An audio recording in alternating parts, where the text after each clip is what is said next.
Welcome to the Moment of Clarity podcast. I'm Nate. I'm Jared. I'm Jacob. Tune in as we break down the topics of life.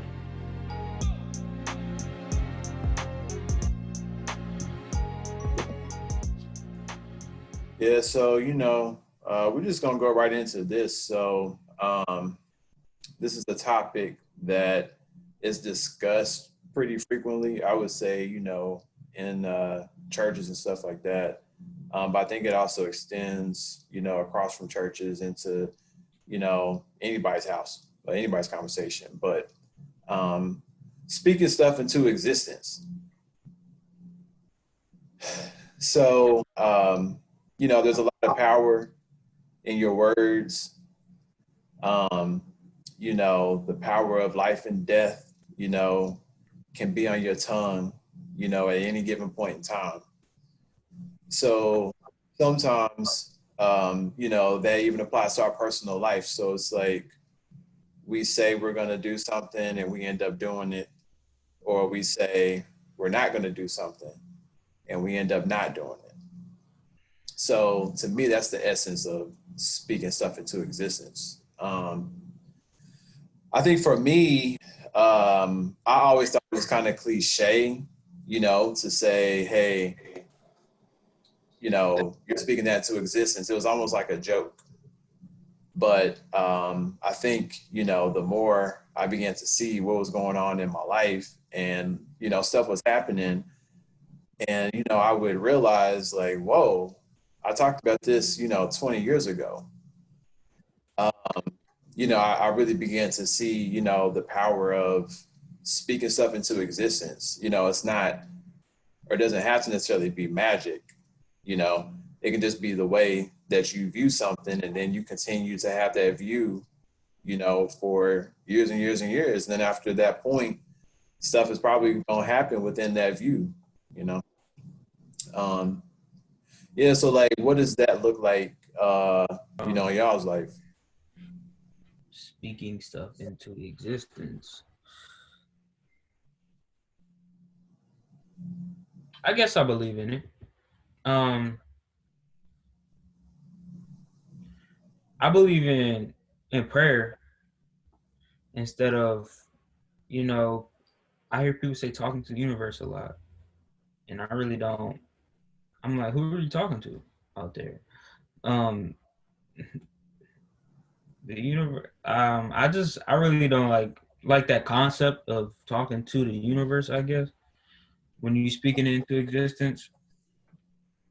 Um, with speaking to with, I mean, I guess that's really it. I'm a firm believer that prayer works. That's my speaking into existence. For real, for real. I gotta agree with you on that. Speaking to the universe, I think that's just somebody who's trying to say like, I want to believe in everything because if I die and there is a God, then I don't want to be left out. That's what speaking of the universe sounds. Yeah.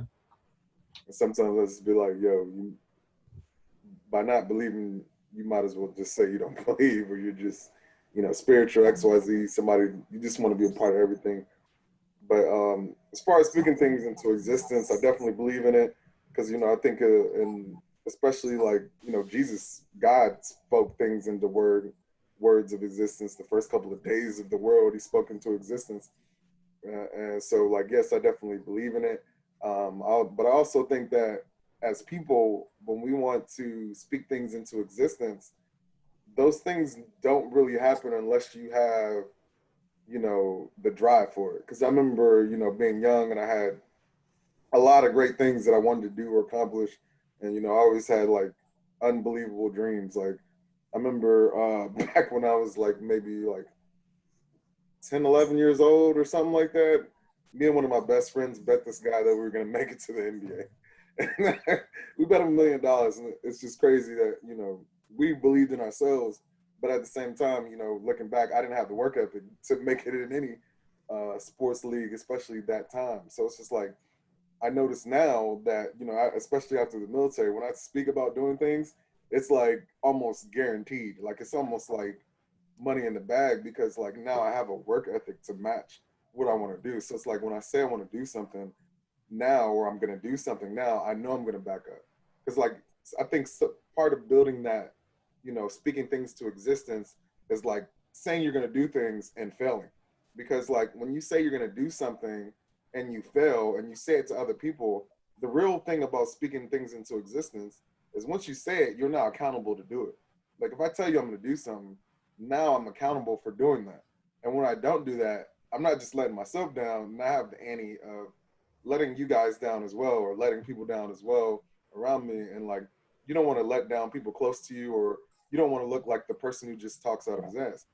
So like for me, it's just like once you have that drive, when you start speaking things in existence, and you have the belief, like when the belief and the drive go together, like the will to work, then you can do whatever you want, really. Yeah, I speak out of my ass sometimes, man. Sometimes I'll be like, I'll be like, yeah, I'm gonna do that. And then like a week later, I'll be like, I'm not gonna do that.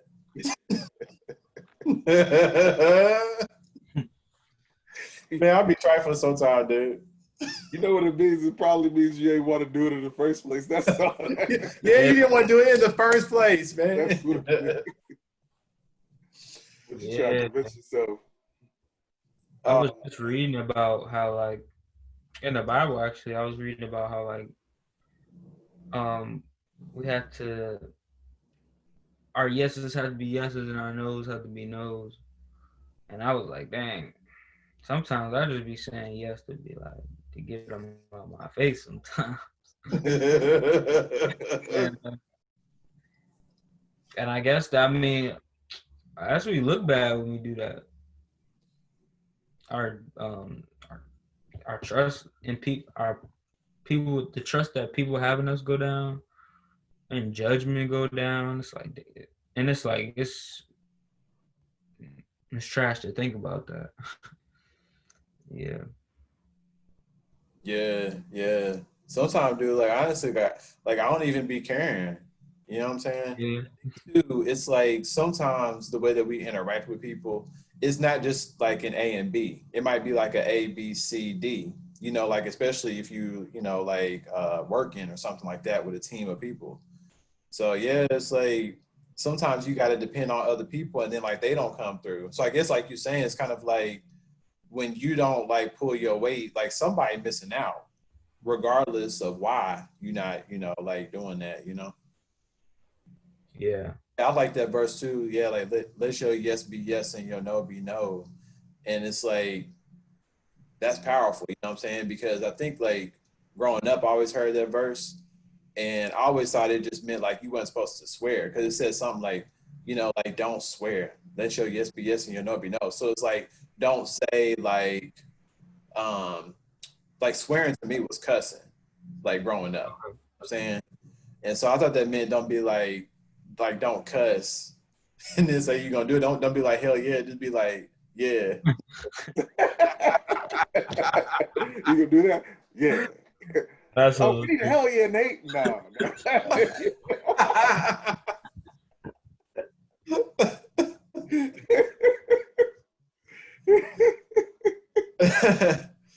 Oh man. Like that's where like took a lot of the weight out of the verse. But yeah, but it's like let your yes be yes and your no be no. It's like do what you say, that you're gonna do.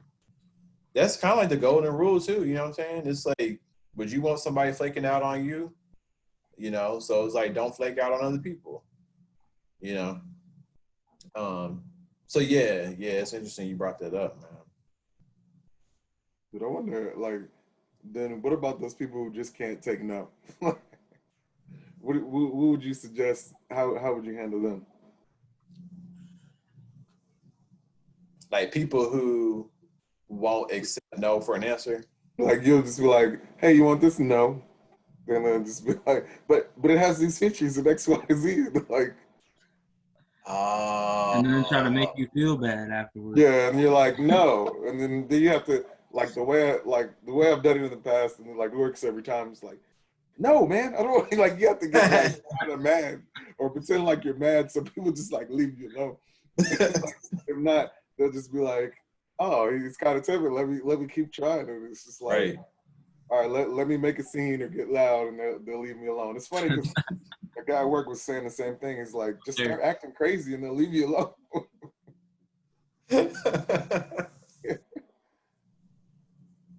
And I don't know what they're teaching the people who sell stuff, but like, you're not gonna sell anything if you're like, come on, hurry up and buy it. Come on, get this, take this. Come on, look. It's like anything that's really worth buying, nobody has to say, look. It's always like passive. Like every advertising thing, they just show it to you on your screen. You see it about 4 or 5 times, and you're like, oh man, that looks pretty cool. Or you don't have to be like, look.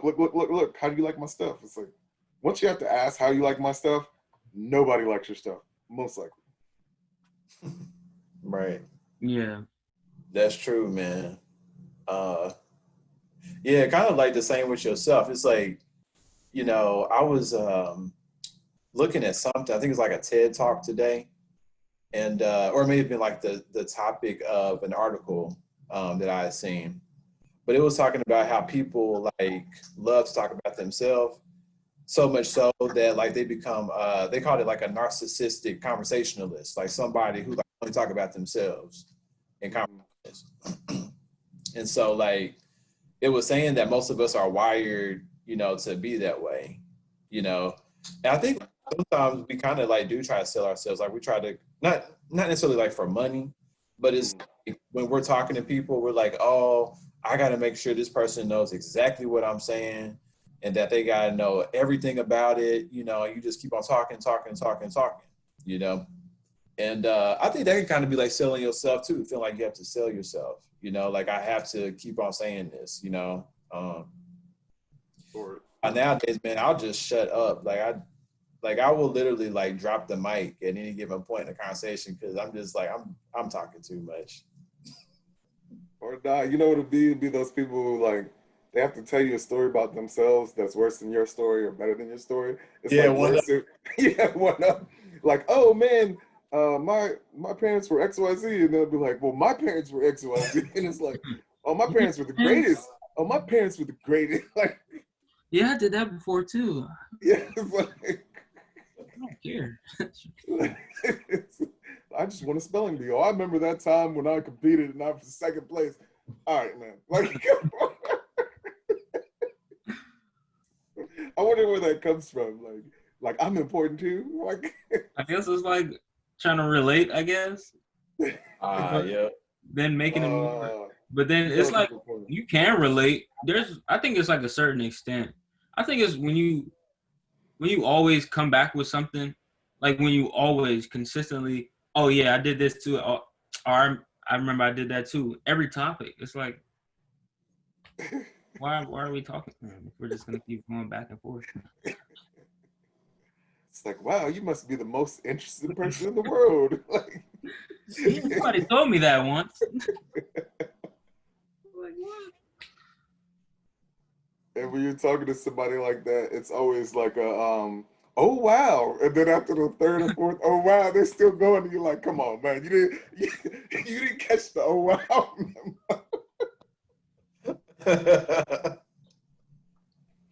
Oh wow. Wow, really? Yeah. Dang, you doing it, man. And you get all excited like you're hyping like a freestyle battle or something like it's like, come on, man. Yep. Man, it's like I'm the worst because like I will sit there and listen to that person the whole time.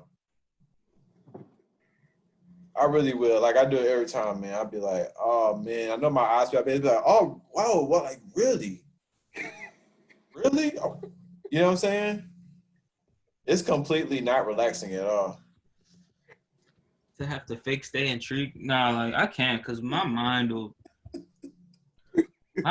gets very sidetracked very easy. You might think I'm listening to you. I am playing out some scenario in my head.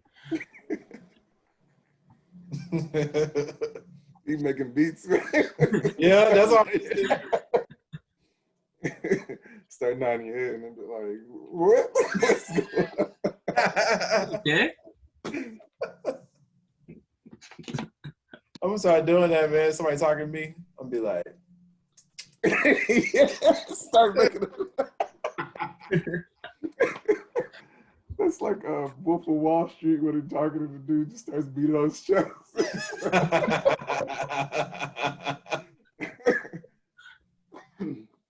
Oh, that's classic. Oh man. Yeah. And they just sell somebody real quick that he's paying attention, and they're like, "Oh, I got him! I sold him. He's gonna go." And they're like, "No, I wasn't trying." I think who did you do that to? You did that to somebody. I think it was like real estate or something. And they like after we talked, like he swore he sold you on something, and I was just like, "Dang, you don't really know, Nate. I'm sorry, man." In my mind, 'cause I'm like, you really think you like did the selling job, and like he's not even interested in what you're saying. He's definitely gonna be like, he's just trying to be polite to you. Yep. And that's the thing, because like I'll listen like all day long, and I'll be like, nope, I'm not interested. It's almost like wasn't that one lady that you said you met somebody in the what was it, the grocery store, and they were trying to sell you Amway? I think it was back when we were trying to do the real estate, and they were like, I think you were talking about real estate, and they were like, yeah, we got something for real estate. It's like real estate called Amway. we got real estate in Amway. We're like 5% of the 90% that they make. We get 5% of that. Pyramid, straight up pyramid, man. Wow. She was real nice. See, that's the thing. It's like sometimes I'll get caught up because like I'll think somebody nice. You know what I'm saying? Because it's like when I first like moved to this area, it was like I was caught off guard because, most people just like mind their business. You know what I'm saying? They're not like really trying to spark up conversations and stuff.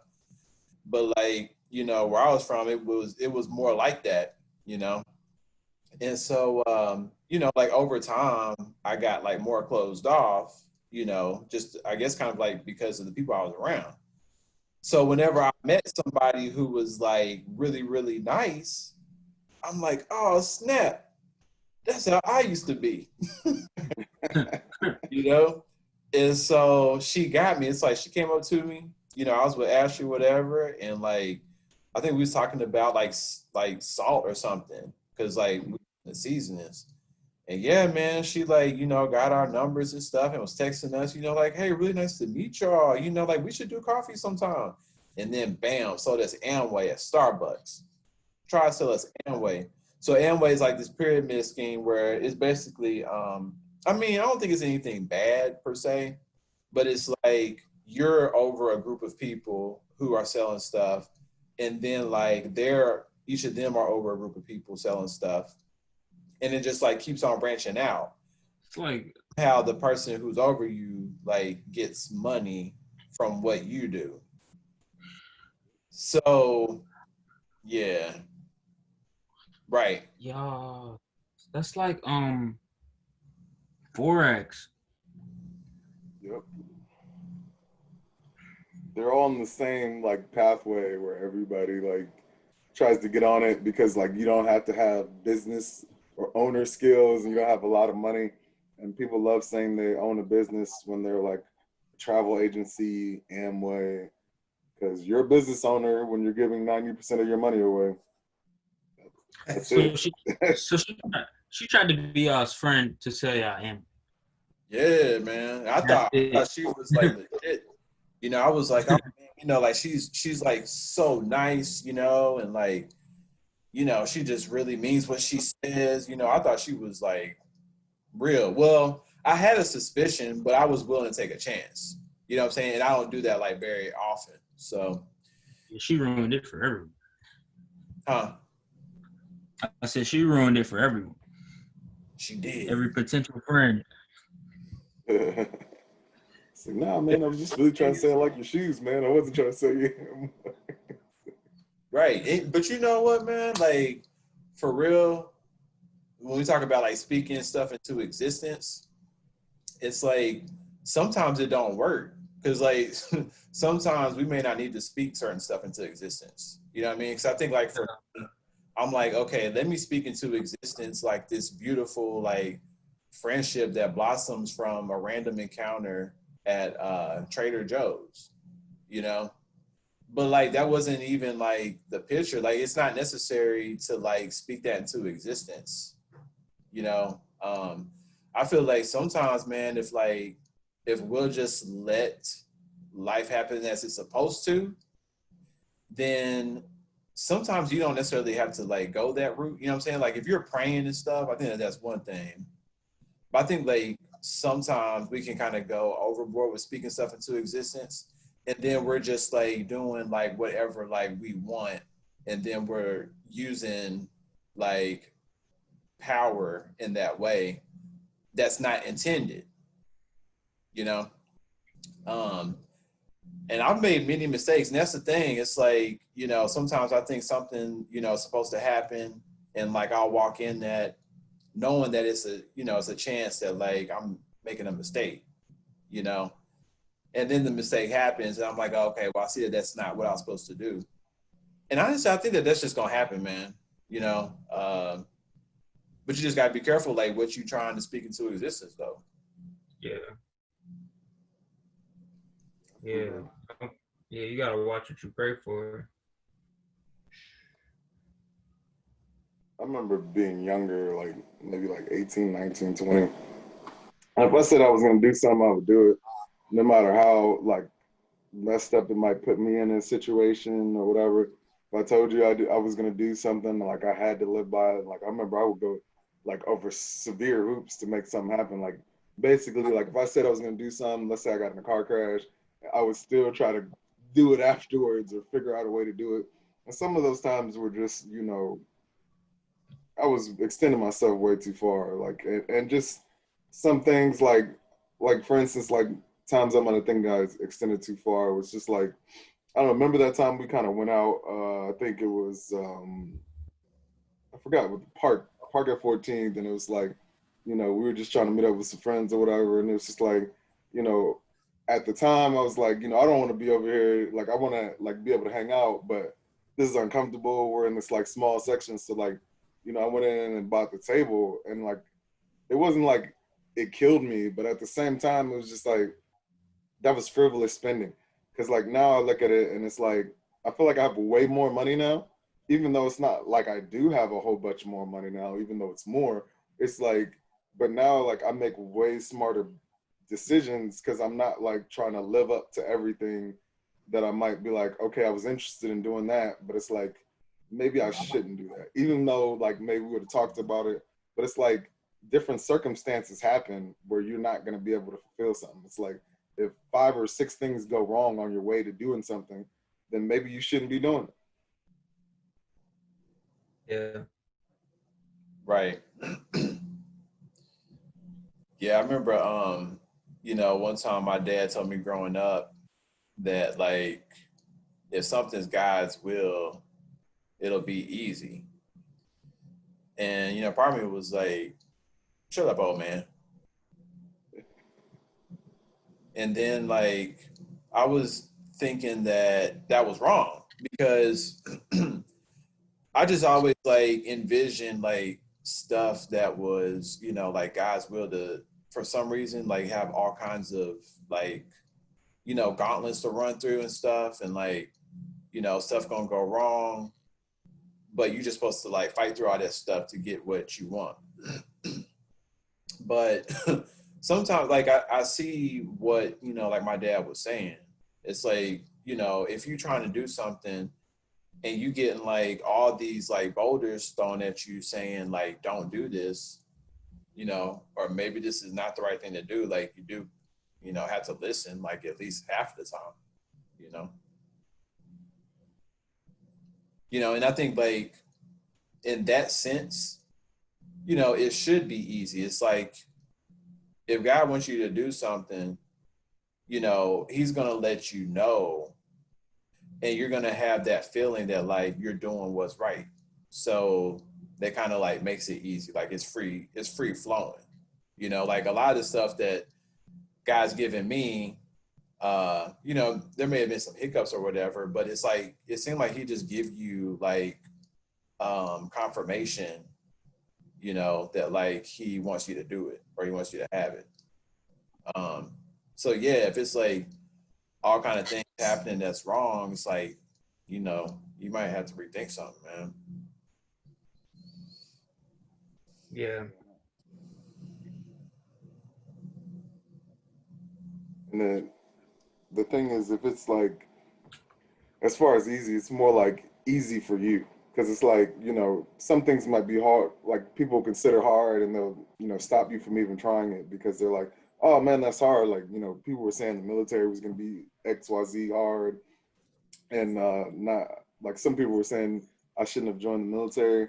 And when I got there, I felt like the military was really easy. But it was just like, I don't think for everybody the military is not easy, but like for me it was easy because like I understood the mindset. Like you got to work out, I thought it was fun, you know what I'm saying? So it's like it's not really like, okay, everybody's gonna be able to do it, but it's more so like what's easy for you. Like you guys are more musically inclined, like music is probably easy for you guys. Like, you know, Jacob, you can make beats, you know, Nate, you can sing.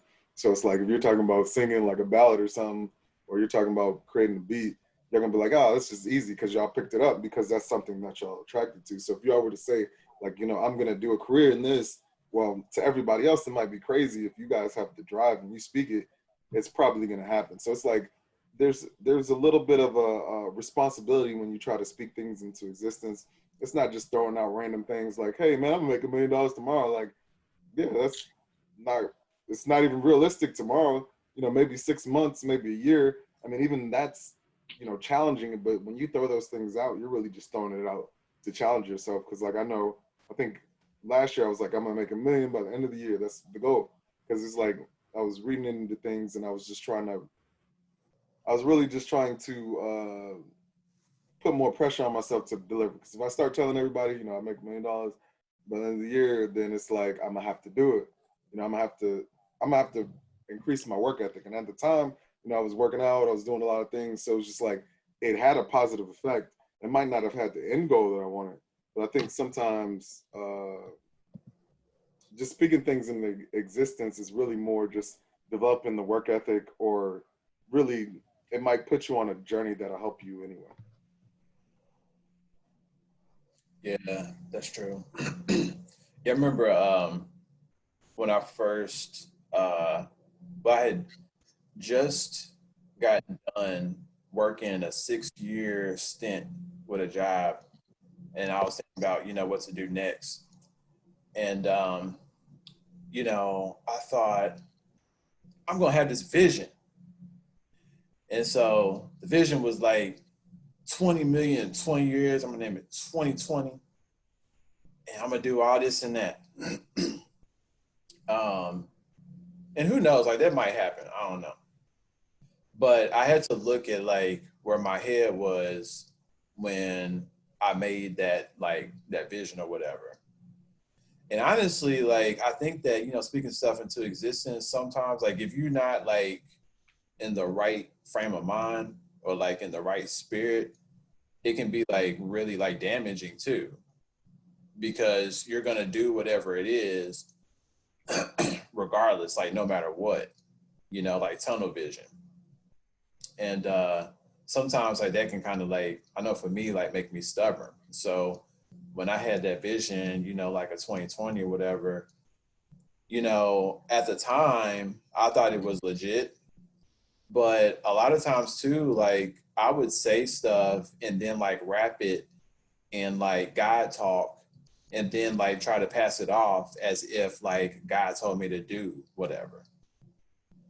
And so once I like realized that, I had to look back at that 2020 thing and be like, well, hold up. You know, I think my mindset was kind of in that, okay, I'll say this, make it look like it's a vision from God so that it can like, you know, catapult me or give me a platform in some way to move forward. And so I basically did away with that. Um, you know, I loosely think of it in my mind because perhaps that, you know, was a vision from God. And like I was just too jacked up at the time to treat it right, you know. But Yeah. it's like at this point, it's really just about, you know, me living my life every moment, you know, the way that I'm supposed to. So what's gonna come is gonna come. And so I guess like maybe that's kind of what I'm saying. It's like maybe that's like the easy way, you know, to where like I'm not worried about like boulders coming and all that stuff, because whatever's gonna happen is gonna happen. Just having that contentment, you know. I don't know. Yeah. I like what you said. I think that, you know, if God would have gave me this blessing in the past, I probably would have abused it. I might have folded on it, like fumbled it. So I think God's timing is right with everything. Yeah. Yeah, I think that too, man. It's like there are some things where I have them now, but then I think if I got this 10 years ago, how would I have handled it? You know, you know, like, yeah, man.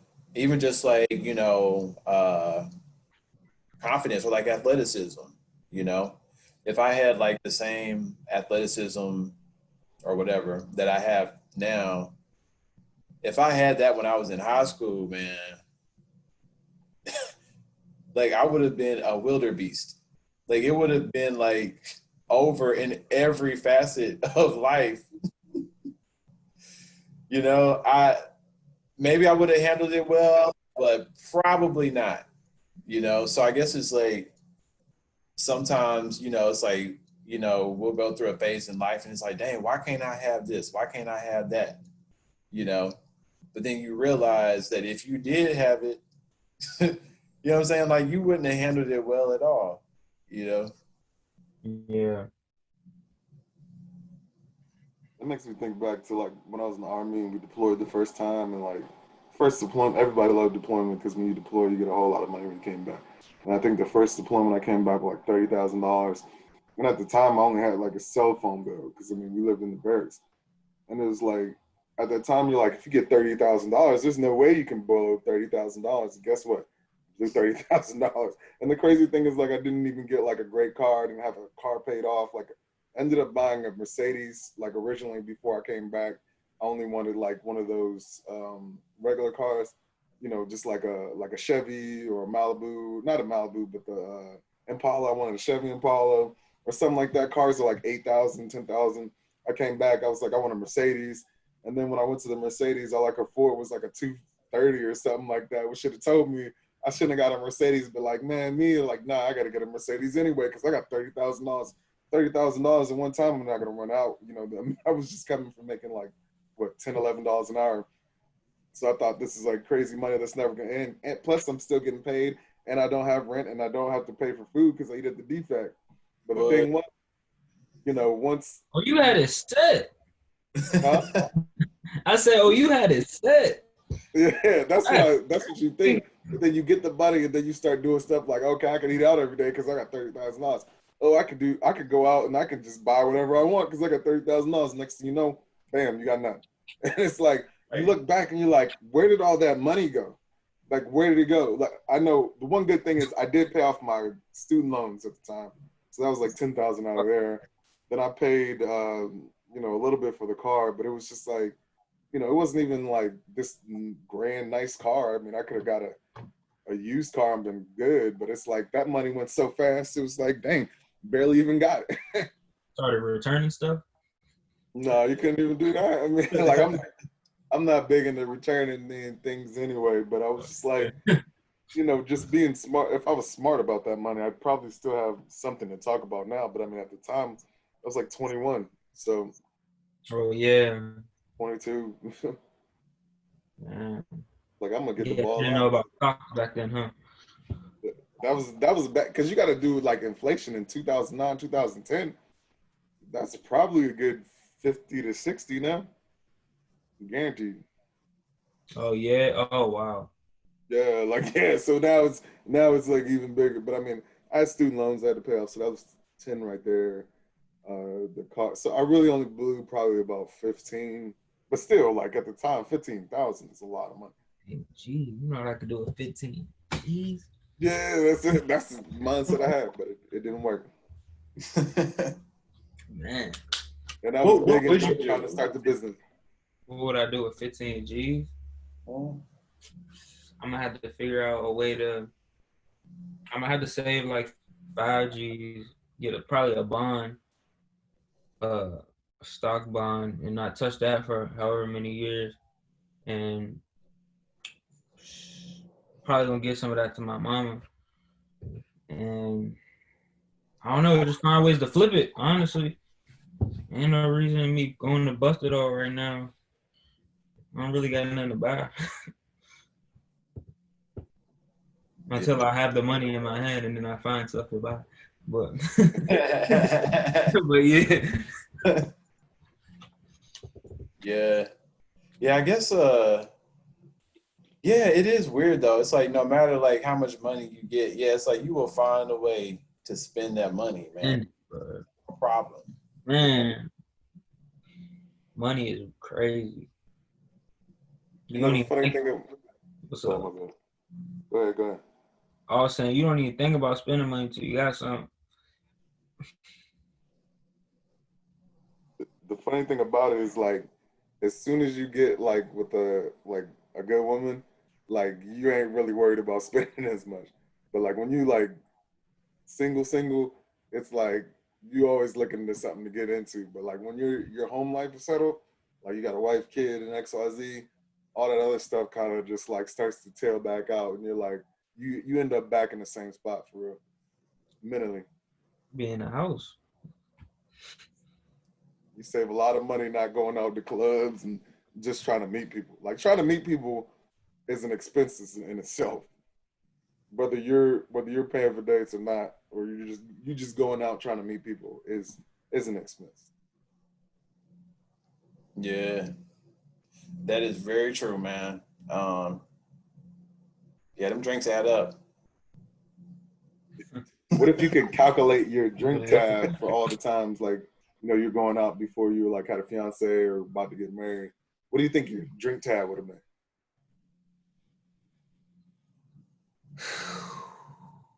Drink tab. Man, I feel like it would probably be like at the time, it has to have been like a good 10% of my income. You know why I made that look at faces because it's like if yours is 10%, mine would have been like 20. Like 4 or 5 drinks, they water it down at the club. I'm not even feeling it. So it's like, dang. I just remember spending like hundreds and hundreds of dollars going out and then be like, dang, man, I kind of wish we didn't go out tonight, especially if it wasn't like an amazing time. Like when you had an amazing time, you're like, cool. But when you don't have an amazing time, you're like, dang, and I spent all this money on drinks because it's like, oh, man. Right. Yeah. Because every time you go out, it's like a solid 3-4 drinks at least. I would think. Oh, Huh? And food. It's got 3 or 4 drinks ain't gonna get you nowhere unless it's like straight shots of Jack or straight shots of Henny. Like, let me get Henny on the rocks. Like, that's basically the only way 3 drinks will get me anywhere, honestly. You give me no ice. No ice. No. You be in there just going hair on your chest. Yep. And fill it to the top for playing. And I remember those times when we were younger, like 18, we ain't supposed to be drinking at the club. We get somebody to buy us like liquor. And we be trying to get like drunk before we go to the club. And it'd be like, realistically, I mean, it sounds smart in your head, but the reality is like you get a DUI, or you get like intoxicated, like disorderly or whatever they call it. Like that will get all that $20,000 right back to the system. So and it'll stick with you longer. So it's almost just like get your 1-2 drinks and wait to drink till you get home or something like that. I wish I would have did that more so back then. And drink when you get home. well, glad I'm a homebody. Yeah. Right. That's smart, man, for real. I think it's like, if you think about it, if you're dating in your late 20s, early 30s, like you've passed up a whole lot of women or men or whatever. I don't know. You know what I'm saying? Like, but think about it. Okay. So, you become, like a full-fledged man or woman, at 19, 18, 19. And you think about all the women that you knew up until that point. So like women that you grew up with, you knew everything about them. Like you knew they was fine, whatever, that whole time. And then you turn to a man and you don't pay them no attention. And you just keep on going. You've already like cut off like some pretty good women. Yeah. Just by moving on past high school for real. I don't know about that, man, because it's like if you like you're not really passing them up because they're probably gonna still be single by that time, and if they're not, they might have got married, but they might get divorced at some point and be back in the game sometime later. Like, and that's not like obviously what you're looking for, but what I'm saying is just like when you get married, like way before 30 or like early 20s, mid 20s, and you're not mentally ready and the other person's not mentally ready, like it's really better to wait till you're 30 and maybe you're dating somebody who's younger than you, maybe even if it's 5 or 6 years. Because the thing is, especially being dudes, like you got to be like mentally mature to and you have to lead the right way. Like you can't just be like, I'm the man and like you do the dishes and I'll come home and we'll split the rent. Like ain't nobody trying to hear that. Like ain't no women these days, especially like women these days are way more successful and they're not just gonna take any kind of dude. Like they'll marry each other before they're gonna date some kind of dude that ain't gonna like be a man or the man that they want them to be or the man they want to be with. So it's almost just like, really it's not worry about what you passed because whatever you passed wasn't for you anyway. Like sometimes it's good, like sometimes you think as a dude you're like, well, dang, I missed out on this or I missed out on that. But it's like sometimes it's good to miss out on some stuff or some women because like you don't know what kind of problems they came with. You might have seen a little bit of a problem and that's why you passed them up. But if you would actually stayed, you would have seen the real problem that you didn't want to see. Yeah, but you would have saved so much money by not paying for drinks. But I mean, like at the end of the day, I think that's like part of the experience. It's like if you have a wife, you're gonna or woman, you're gonna spend money anyway. Like I mean, just basically on this, like if you have a wife, you're gonna have a much better house than if you're living by yourself. Like your goal is gonna be to attain a better house than you have by yourself. Like for me, by myself, all I need is a TV and like internet. That's it, and a bed. That's all I need to live. So it's like I can't do that with a wife or fiance and and kids or 2 kids. So it's like I live one way when my daughter wasn't here. Once my daughter got here, I had to change up a little bit. And then once my fiance moved in and stuff, it's like now it's a whole different lifestyle. Got to make sure at the beginning of the month we buy like all the food at one time, or like what I'm saying. It was like for me it'd be like, okay, I get paid. I might get $100 of groceries. I'm gonna figure out how to work. I have turkey meat. I have turkey sausage. I have a little bit of rice. That's gonna work out. Like now, I can't do that. So it's like you're gonna spend the money regardless, but you're probably gonna be more. You're gonna get more worth out of the value when you're like married to the right person. And to me, I don't think a lot of people are equipped to figure out who the right person for them is at 24. 20. I mean, some people, yeah, they might get it right. But like from what I've seen, a lot of guys, like I know a lot of people who got married young, especially in the military, and they had to go 1, 2, 3 divorces, and then finally they found the right person. And like, shoot, I just met up with James last week, and he was saying the same thing. It's like, it's nice now to be in a good marriage. Like sometimes you have to go through that negative marriage to actually have a good marriage. And like, no, I know nobody wants to say that, but that's the reality sometimes. That is not the move. Oh, sir. I do not want to be married. I want a divorce. I want one. If I could have one girl for the rest of my life, that's heaven right there. I mean, that's definitely the goal. All I'm just saying is like that one woman to find her, that takes time. You know what I'm saying? So it's like sometimes I guess at least for me when I was young, I was in a rush to accomplish my goals. And part of my goals was being married and kids and all that stuff. And then I realized I rushed into a situation. If I wasn't like in the military and didn't have the means at the time, I would have never gotten myself injured. But you know, you live, you learn. Yeah. Yeah, I think. I mean, I think that common knowledge or the status quo is that like it's not the best to get married at a young age because like supposedly like you're not like equipped enough. But I do think that like it can happen. I think it depends on like what people want. You know what I'm saying? So it's like for me, like I got married at a young age. I was 23.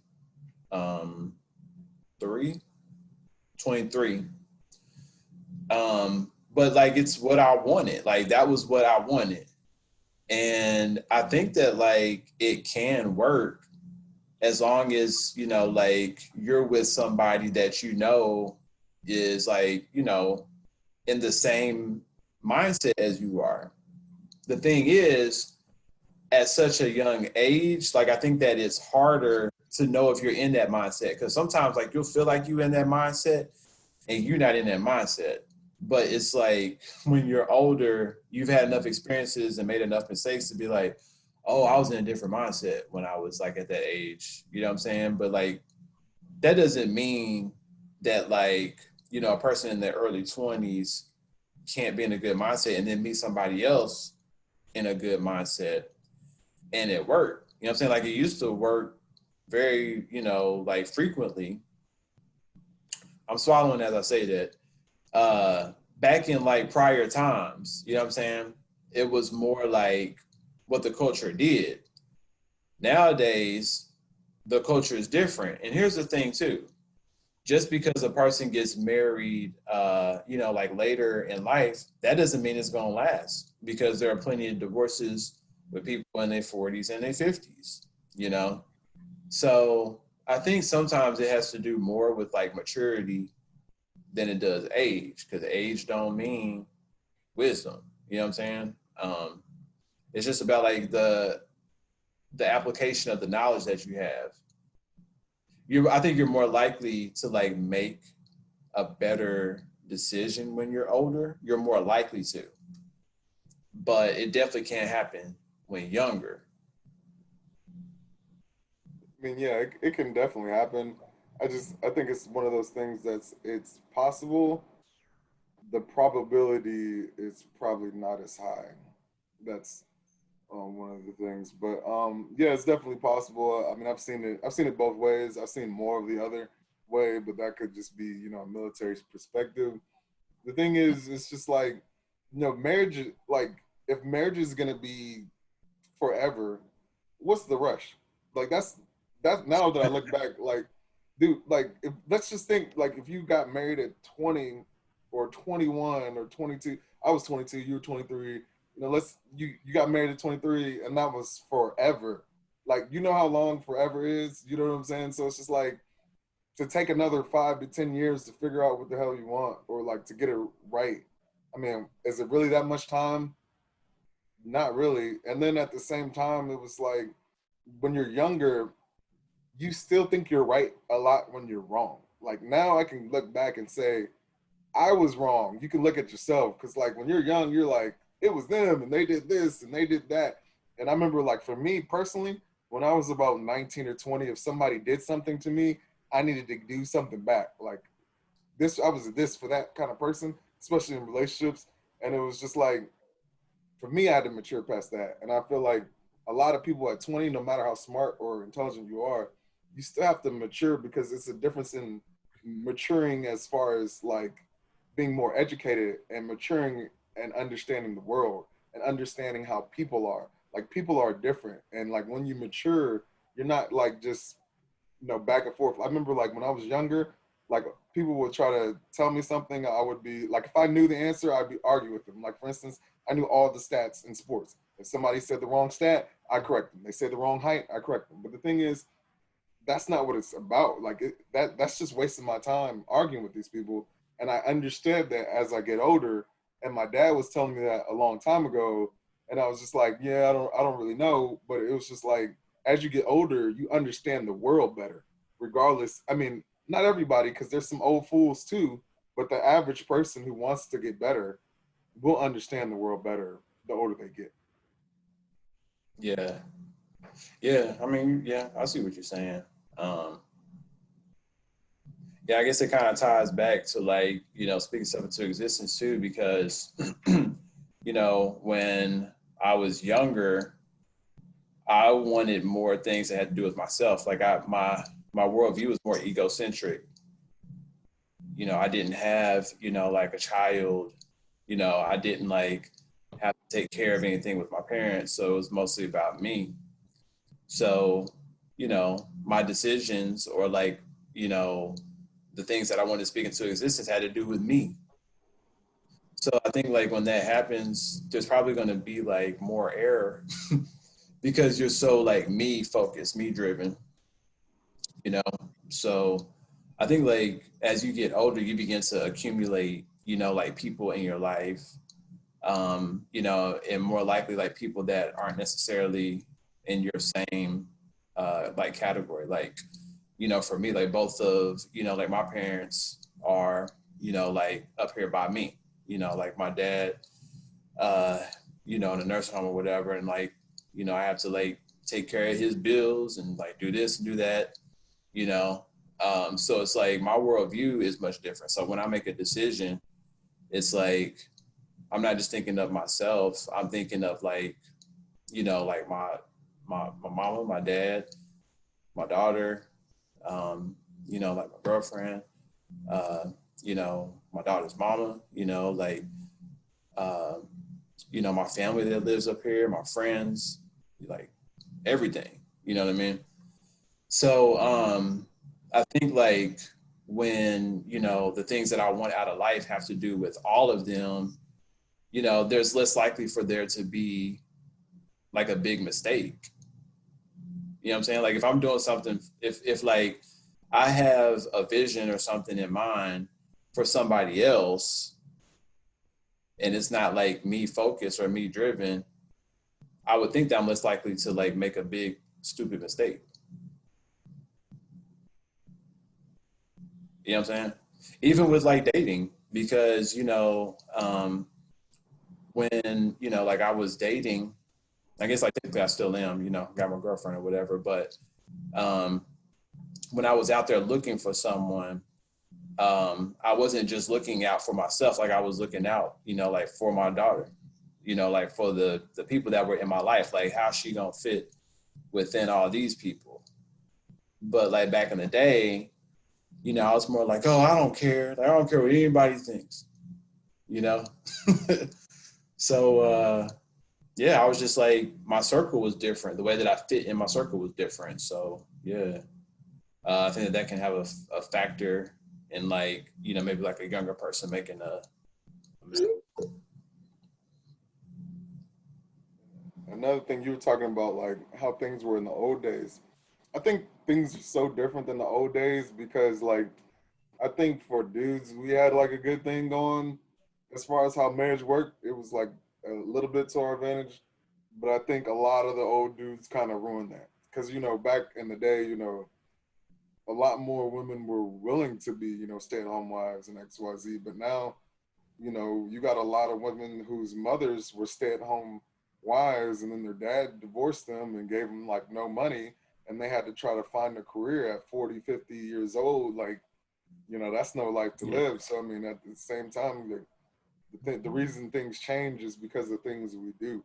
And, you can't really blame, like, I don't really blame anybody, but because, whatever the times were, but a lot of things that were happening in those times, we as people won't accept now. Cause like, I know a lot of, if you get to talking to grandparents and stuff like that, they'll tell you, things that happened or like, somebody who was in a relationship and they were cheating XYZ and you thought they weren't going to make it and they actually made it. You never know what keeps people together. Some people just stay together because they don't want to be the people that other people look at that got divorced.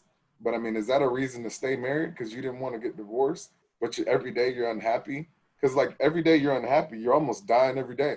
Like if you hate where you're at so bad, like if you're in a relationship or you're in a marriage and you live together, and every single day you hate waking up next to that person you're dying every day.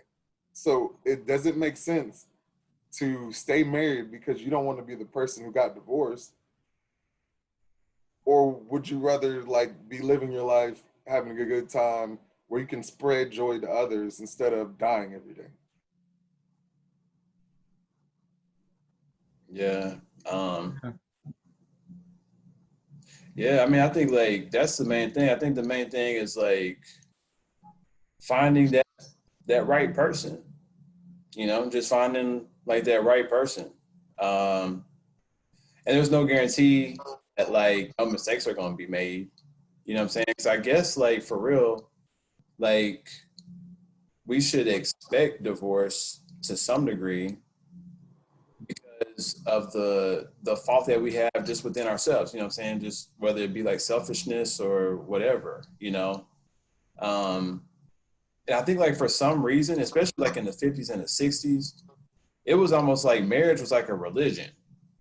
You know what I'm saying? Like I was watching Mr. Ed, like this really old black and white TV show with this talking horse, which is hilarious. Like Mr. Ed is hilarious, dude. Like the show is funny.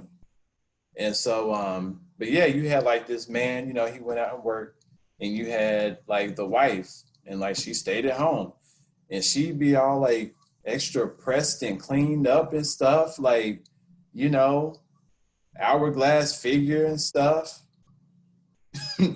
Just happily washing dishes and like doing like all the homemaking stuff. And that's how a lot of the shows were, like in the 50s and the 60s, you know?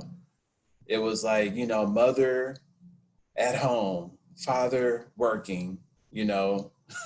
Yeah. um, and they always like, you know, had plenty of money, you know what I'm saying? Like, then you had good times come along, you know, like good times was like showing the struggle, like for real, you know? But like, yeah, man, there was this image of marriage, and it was almost like if you got into marriage, then like you made it, you know, and you would like paint this picture, you know, of American perfection by being married, you know, and that's not like that ain't gonna work. Like that don't work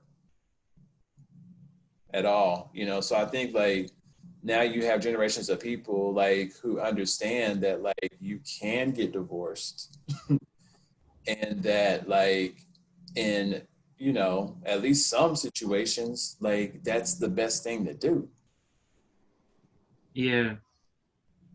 you know. Um so I guess like,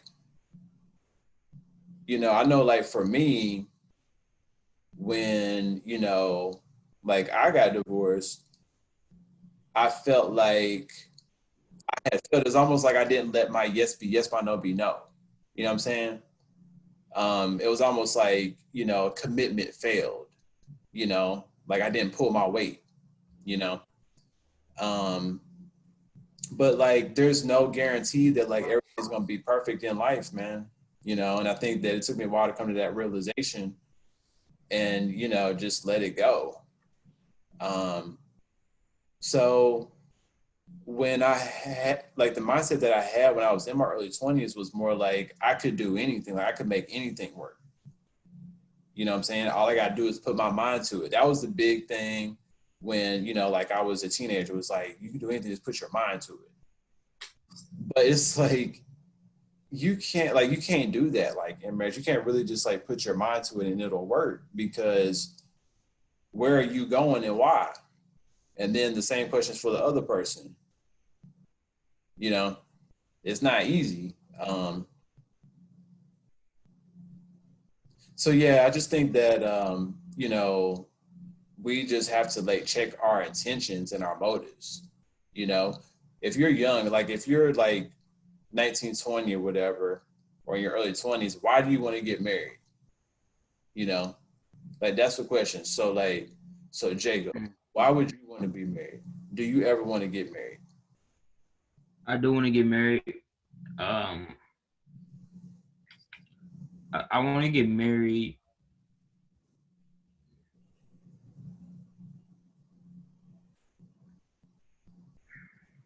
to just get that out the way. Like get finding the right one. I just want to already establish. Like like I want to be growing with you now, I guess, in a way. I guess and I know it's not realistic to get married this young, but the idea of commitment right now sounds pretty dope.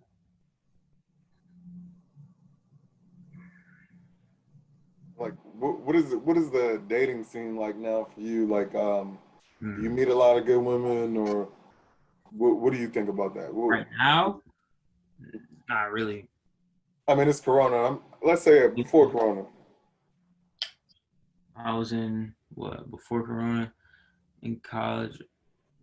In college, I mean, on campus, the girl I really didn't talk to females like spit game to them, I guess. Um, I just really didn't. I guess that's just, I don't know. I guess my mind wasn't there, or I was nervous, or whatever that was. I just didn't. What about high school? High school, I talked to a few girls in high school.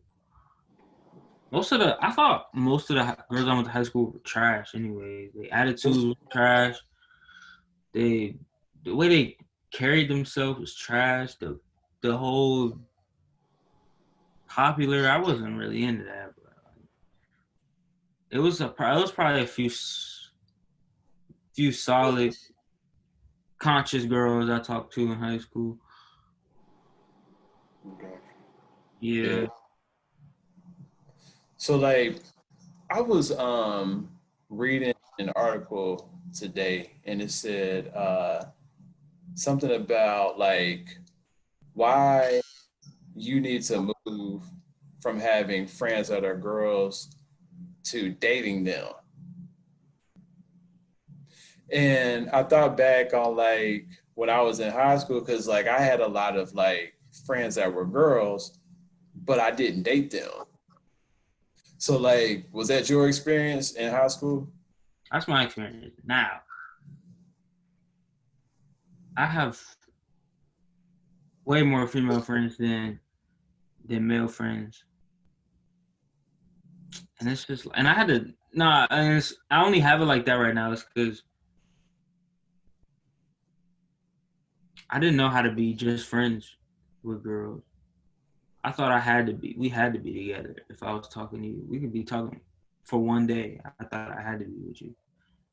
And I realized that during the pandemic, like, bro, you can be friends with females, bro. You don't gotta date every single one. So I have it like that right now,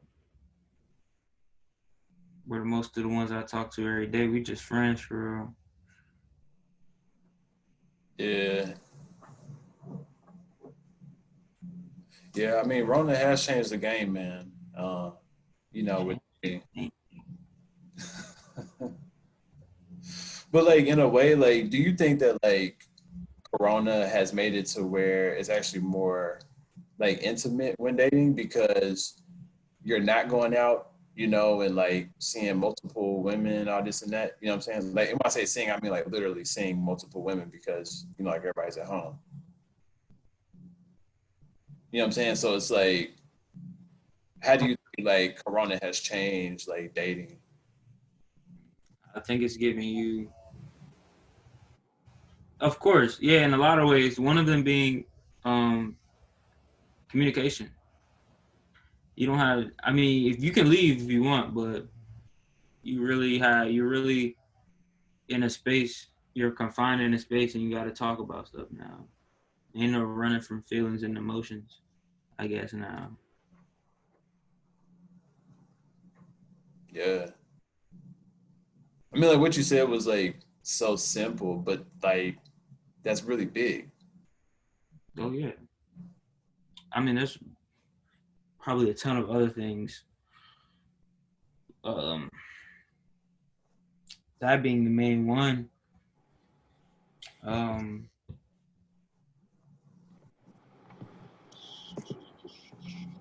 Yeah, I really can't think of too many off the top.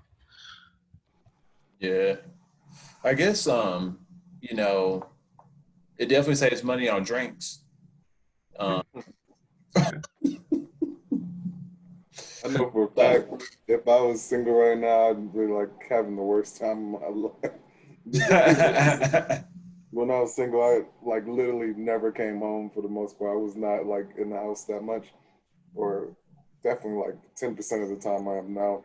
So I'd probably be like, yeah, I'd be over it, probably taking flight somewhere else so I could have a good time somewhere else. Because there's no way I would be able to stay like in the house this long. Because I used to have an addiction to like getting out the house and meeting new people. Like, so there was no way like I could have made it this time. So like, God bless me for sure. yeah, yeah. Yeah. I'm glad I got mine, man. That's all I can say. And then it's getting cold too, man. So it's like, you know what I'm saying? Like, that just kind of add to it, you know? It's good to have, you know, your. You like, this is why I want mine. Y'all happy y'all are when y'all think about y'all women? But the flip side is like you gotta have the right woman, because if you ain't with the right woman, you just be like, I can't wait to do something else. Like, trust. Oh, It's not all peaches. Nah, it ain't at all, man. I guess like really the thought like of during the pandemic, I'm like, dang,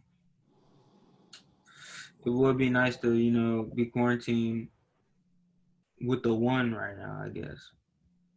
But I guess that's really just showing me that like how to be. I mean, I'm an only child, so I grew up alone by myself, but it's giving me more time to be alone and how to entertain myself, I guess. How to be by myself. Yeah. Did you like being an only child? I think it sucks, but It's like it got its pros and cons, really. Like, of course, you get what you want to yourself, but then you lonely, I guess. Excuse me. You don't got no brothers and sisters to argue with. You know, you really got to learn how to entertain yourself. I guess that was the hardest part, is because like when you're an only child, you always hang around adults originally, because there's no kids around when you're at home. So like you have to find this other way to relate to everybody else once you leave the house, because you're either entertaining yourself or whatnot, and it like, you know, you have to find a way to like fit in. Like, and I remember, you know, kids were doing kid stuff, but it was like, since you're speaking to adults all the time, it's like, that's dumb. I don't want to do that, because like my mom and dad already told me that was gonna be wrong, and I know that's wrong, so I'm not gonna do it. And it's just like, but you can't really live like that because you a kid too. It's a trip. I think you mature quicker Yeah. hanging around adults more. Yeah. Like I see kids in high school and be like, y'all do this stuff? Like like it's like they don't know right from wrong. But that's a whole nother topic, brother. But yeah. Okay, so you an old man. Okay, I get it now. Yeah. Yeah. In a way. I'm picturing you now. I'm like picturing you as like a 67-year-old. Oh wow. Sense. You know what? Fast forward your whole life, man. Hey, but there's nothing wrong with 60. There's nothing wrong being an old man. Yeah, but you don't want to fast forward. One day he was 20, next year he was 67. Oh nah. No. Hey man, I got this AA AARP magazine right here in front of me, man. Ain't nothing wrong. Ain't nothing wrong being. Man, you get them? Yeah. Well, it's not me. It's like You signed up for it? no, it's like it's my dad's, man.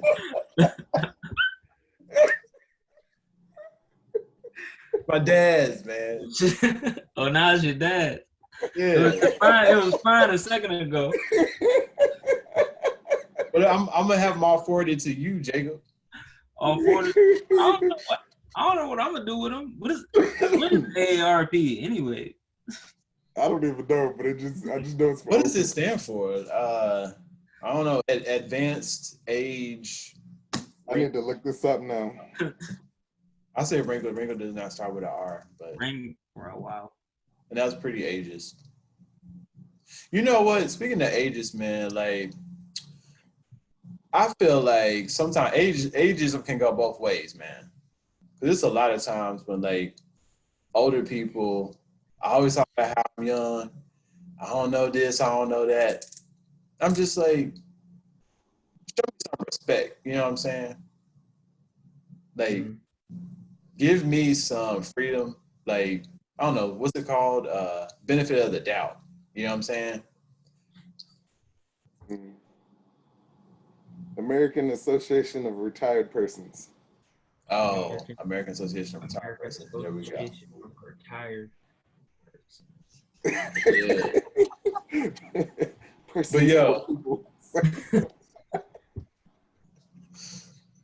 but people, man, AARP got some. It got some dope shit in this magazine, man. It's like He went through it. How to get your 401k to work for you. that's right. That's right. Well, A bunch of Viagra ads. 5 pages of Viagra. Oh, page number 10. Viagra, page number 20. Viagra number 2. Oh man. First time. Oh man. Oh man. They don't send it to your dad's spot. They send it to you instead. Yeah, because like I have his stuff sent to my house. So you just give it to him when you show up. No. It's just like, it's mine now. It's Retire mine. folks up. Preparing. Like all it is elections. What president to vote for? I know, man. Man. Nah, like, you know, I see what you're saying. Like, I definitely don't want to be old too fast, but at the same time, it's like, you know, old people be real smart with some stuff, man. And like, you know, the knowledge that they have, man, and the way that they keep their knowledge. I never wanted to be old growing up. I remember like, you know, seeing older people and being like, I don't think I'm ever gonna look like that ever, you know. And I honestly don't think I will, for real. You know, I think that's gonna like hold true. But yeah, like when it comes to money and stuff, man, like when you meet like a good wise old person, like you're gonna learn a lot. And like I wanna start applying that stuff now, you know. Yeah. I think sometimes that works out, but I think the hardest thing is for sometimes when it's older people, it's just the world changes so much. There's some people who are still in tune, but the older people who are really wise kind of change with the time. So like I remember wanting to be like older, thinking it was cool to get older. Now I just want to be like more in touch with the youth because like I don't want to just be old and out of touch. Yeah. Right. Yeah. I listened to a TED talk today and it said, you know, do you have 15 years of experience in something? Or do you have 1 year of experience that you did 15 years in a row? And it's like, I don't want to do that. You know what I'm saying? Like I want to continue to grow as I get Do you older. think that You know? the way you were raised left you with mindsets and characteristics that you had to fix on your own. Cause like I see in my mom stuff that I do that I only know that I know I got it from her. Like there's nowhere else that I get it. Like procrastination, trash. I know I see it in both of us, and I'm like, dang, I gotta fix that now. Like I can't. I'm not gonna live my life not knowing that I do that and not fixing. And like, yeah, that's one. That's a big one right now for me. I'm on the spot. Hold on. You asked a question, you started answering it, and now you backing out, man. Oh no, I'm not backing out. I need to think about how I'm going to word it before I just start talking about stuff. I think sometimes we get characteristics from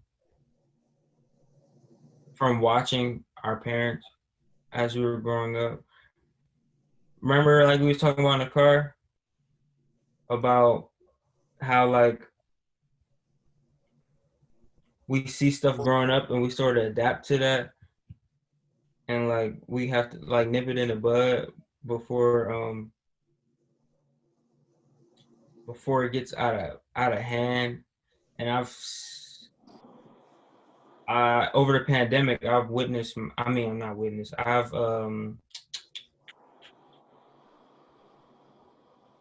been coaching myself and praying about, because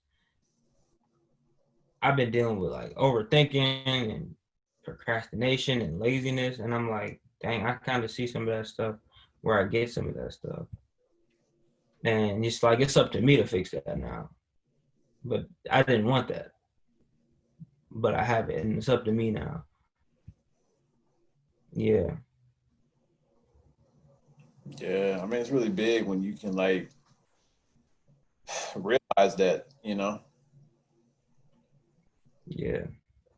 It's really impressive for you to realize it now, like this early. Like I think it took me a while to kind of start saying, okay, I do this like my mom and my dad, and oh man, this used to annoy me when I was a kid, or this annoyed me, and I like for longest I just thought I didn't do it. Yeah. But what I realized is that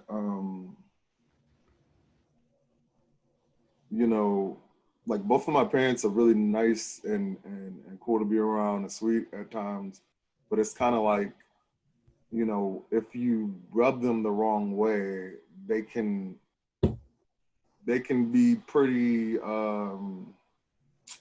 what is the way to say it? Once you rub them the wrong way, they can send a wrong message. I'll just put it like that. And I didn't. And sometimes you might not be necessarily intending to rub them that way. It can be just like a slight misunderstanding sometimes, and that can be like something that turns into something. And I realized, like looking back, like I might have had the same tendency. And like so now, when I think about something or a negative thought comes to my mind, I kind of like have a conversation in my head, like, like they probably didn't mean anything negative about, like now, like every time, like I feel like I'm about to get in an argument with somebody or I'm about to like get a little upset. I'm like, I start thinking, well, dang, they probably were just trying to help me, or maybe they just understood it this way. Cause really all arguments start from misunderstanding. So I always try to like think of the misunderstanding first and how we can get past that misunderstanding before I'm trying to just like, shouting matches or XYZ, because like, where I'm trying to be in life, I don't have time for that. Like, I don't have time for that in my mental health, So, like for me, with my parents, we grew up in a house that was secluded. So like we were in an area that was removed from the rest of the Black community. we were, isolated also just kind of like geographically because it wasn't inner city, but then it wasn't suburbs either. It was just kind of like in a secluded part of town. And, it's like my parents never really, they didn't feel secure in their marriage, because it was shaky. And I don't think that they felt very secure in themselves either. So it's like when people would come over to the house, it would be like kind of stuffy, it wouldn't be like relaxed because like we weren't really used to having people over because we never felt like we were like a family that was whole or complete enough to have folk over for real. You know what I'm saying? Yeah. Like my family would come over, fairly frequently, but it was nothing like, the rest of the people, like in the town. So, once I like realized that, I also saw too that like I had those characteristics. So it's like, once I did come of age, I wouldn't have like tons of people, like over, like my places, like my apartments or whatever. And I always felt like insecure around other people. And so it was never like it wasn't really a comfortable conversation. It may just be because of like a similar organization that we were a part of or something. I just didn't know like how to interact comfortably with other people. And so, it just got to a point to where like I began to realize kind of like what happened, like growing up and then how it's, like still transpiring in my life. So that was, one thing that like, I feel like I picked up from my parents growing up that like I had to change or that I wanted to change.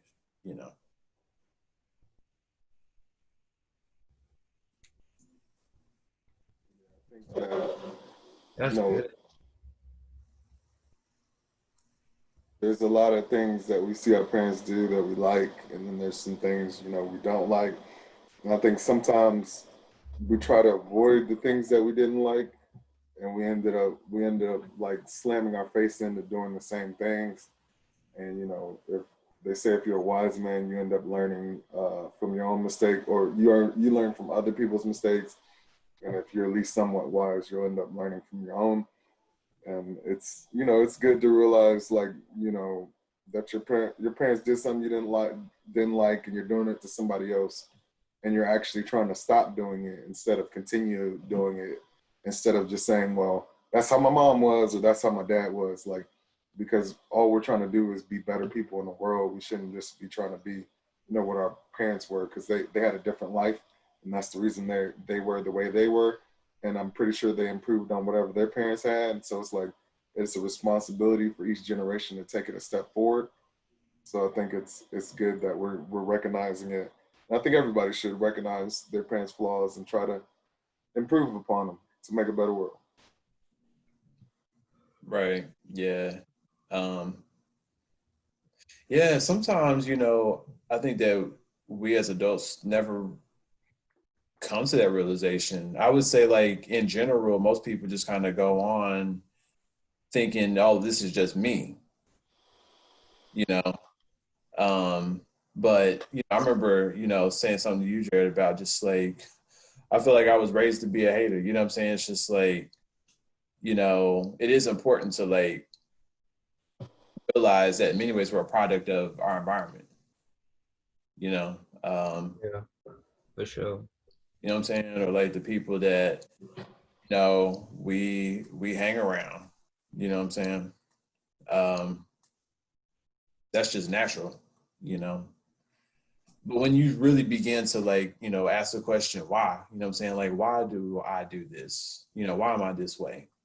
Good or bad, for real, because there's a lot of good stuff, that I picked up from our parents too, you know. Um, I think like once you get to that point, you can like live more as yourself because if there are good things that you picked up, you can just move on with them. Like, okay, cool, But then if there are some things that you want to change, you can do that too. Like with my daughter, man, like she, what did she do? she be doing like random stuff, you know, like I'll bring a bag of candy home, you know, like, well, I don't normally do this, you know, like for her, because I always want her to be healthy and stuff, but I'll do it. And you know, she'll have like half the bag. I'm like, dang, like you eat half the bag? And so, you know, she'll put it back or whatever, the half that's, you know, left in there. But then like slowly I'll see like these rappers in random places. And so it's like over time, she'll basically be like stealing candy and stuff. And so I was like in her bedroom the other day, man. It was just like she had like empty bags of Cheetos around her bed, man. Like Oh man. she had water bottles around her too. So I was like, okay, well at least she, you know, being somewhat healthy. But anyway, so it's like, you know, I was just telling her about cleaning her room. Well, the way that I did it was I pulled her up by her hood and like walked her into her room and was like, clean your room. You know what I'm saying? So it's like that type of like parenting kind of doesn't fit in with today, because like today's parents are more like conversationalists, you know, like, what's going on? You know, what's going on, Johnny? What's wrong, Billy? You know? Got you. Yeah, you know what I'm saying? So I think that, you know, I realized how much of a product I was of my parents and like their parenting style. You know, like rather than like, you know, do more of what today's parents do, I just kept on doing like the way that I was raised, which was like make them remember this. You know what I'm saying? So, you know, now I told her, I said, you know, that's what I meant to do, but I will try something new going forward into the future, you know? But that was like really difficult, man. It takes like almost like a train wreck, really, to get you to stop thinking certain ways. For real. Correct. I mean, like my train was going full steam, you know, and now like I'm over here like, man, like, am I gonna lose my black card? You know, because I'm over here like talking to my daughter as I'm reprimanding her. I'm like that, you know what I'm saying? Like that just doesn't fit in with the way I was raised and like my parents' generations and like their cultures and stuff, you know. Totally know what you're talking about. Especially, I think like when my daughter was maybe like 2 to 3, you know, I kind of had like the same kind of mindset, but then I just realized like, and I was thinking back to some things because it's like you know, I feel like, you know, our parenting must have worked for us to get here or something like that. But at the same time, there were some times where you might have got punished for some things or your parents didn't explain why. And you were like, you didn't really learn the lesson, like, because you can get whooped all day or you can get punished for something, but you know, you really don't remember. If you don't know why or you don't remember like what caused that or what you could have done differently, you're probably going to do it again. So like sometimes, you know, having that conversation isn't about like, oh, I just want to talk to my kids because they just need to understand me. When I say something, just do it. Sometimes when you explain to them, they retain it. And it's a lot of things that we think our kids aren't listening to that you'll find out that they're actually listening to. So by the time they get adults, they understand what's going on and they understand the world instead of being like, I just did this because my mom and my dad said that. And I just like for certain times, there were certain things that were like, okay, I'm just doing it just cause I don't want to do this. I don't want, like, there's some times where like, your parents just want you to be good. But the thing is like, if it's not in your heart to be good, as soon as you're not under your parents, you're going to do the wildest thing you can possibly do. And like, the thing is, you want your kids to do it because they want to do it. Like, that's the trick. And I think, sometimes my parents did explain things to me and it always resonated more when they just whooped me. But that's just me. You said it resonated more when they whooped you? When they talk to me. Like, Oh. back in my day, I used to they used to talk to me and I'd still probably get a whooping. But at least like you talk to me, there's there's some love in that. But if you just sit there and just whoop me, it's just now I'm angry. Like, I mean, really, I don't know about y'all, but when I used to get whooped, I used to be mad, like pissed off. Like, what did I do to cause that? Because I mean, I used to get whooped for like getting a yellow card or something like that. Like a yellow card just means you like to talk a lot as a kid, and it used to piss me off that I'm getting whooped because it's like it's not like I'm out here like stealing stuff or just randomly throwing stuff at the teacher, fighting kids. So like sometimes I would just get pissed off, like why did I get whooped? But the reality is just like sometimes explaining, you know, you have to learn as a kid that there's a time where you need to speak up and a time to sit back, because you're going to have to do that as an adult. Like, these aren't just kid things to say, to sit down and be in your kid's place. The reason is, like, sometimes you might be at your job and speaking out of place might cost you your job, which might cost your family, you know, the ability to eat and the ability to have a place to live. So you got to learn when to like say something and when to just shut up. Yeah. Right. That is very true. I was like that too. You know, it's like I didn't get any whoopings growing up, but I remember one in particular because there was a store called Venture, which was basically just like, you know, a Walmart. And we was at the checkout counter, and there were these everlasting gobstoppers on the edge of the counter. And I wanted one, so I asked my mom if I could get it, and she said no. And so when we walked out, like I was kind of like, man, I'm just like, man, it ain't even like cost that much. So I can't have an everlasting gobstopper making all these A's and stuff. And I'm sitting here like going to this store with you. I want to be at the store. And she like saw me like pouting and stuff, and she told my dad when we got home, yeah, I got a whooping. So I was mad, you know what I'm saying? I'm just like, man, like I barely even did anything. Like I got a whooping over like pouting over some candy. Like y'all, out of all the things I've ever done in my life, y'all whooped me for this. I was just like pissed, you know?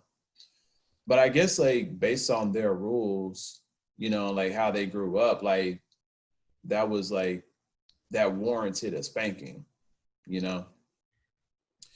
And for real, like looking back on it, like I probably should have got more for real. Like I think that by the time I was growing up, things were changing. Like parents had stopped whipping their kids as much, you know? But yeah, I do think like talking should at least accompany the spanking, you know? Because a lot of times kids just don't understand life, you know what I'm saying? Like they don't know the impact of their choices. So when they do something, Yeah.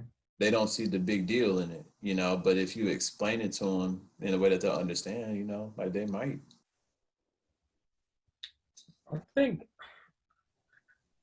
whoopings are like effective and not effective at the same time. Like if they're old enough to understand and comprehend, I think you should be able to talk to them and be honest about whatever the situation may be. Like whoopings for me, like I knew like, okay, I shouldn't do what I did again.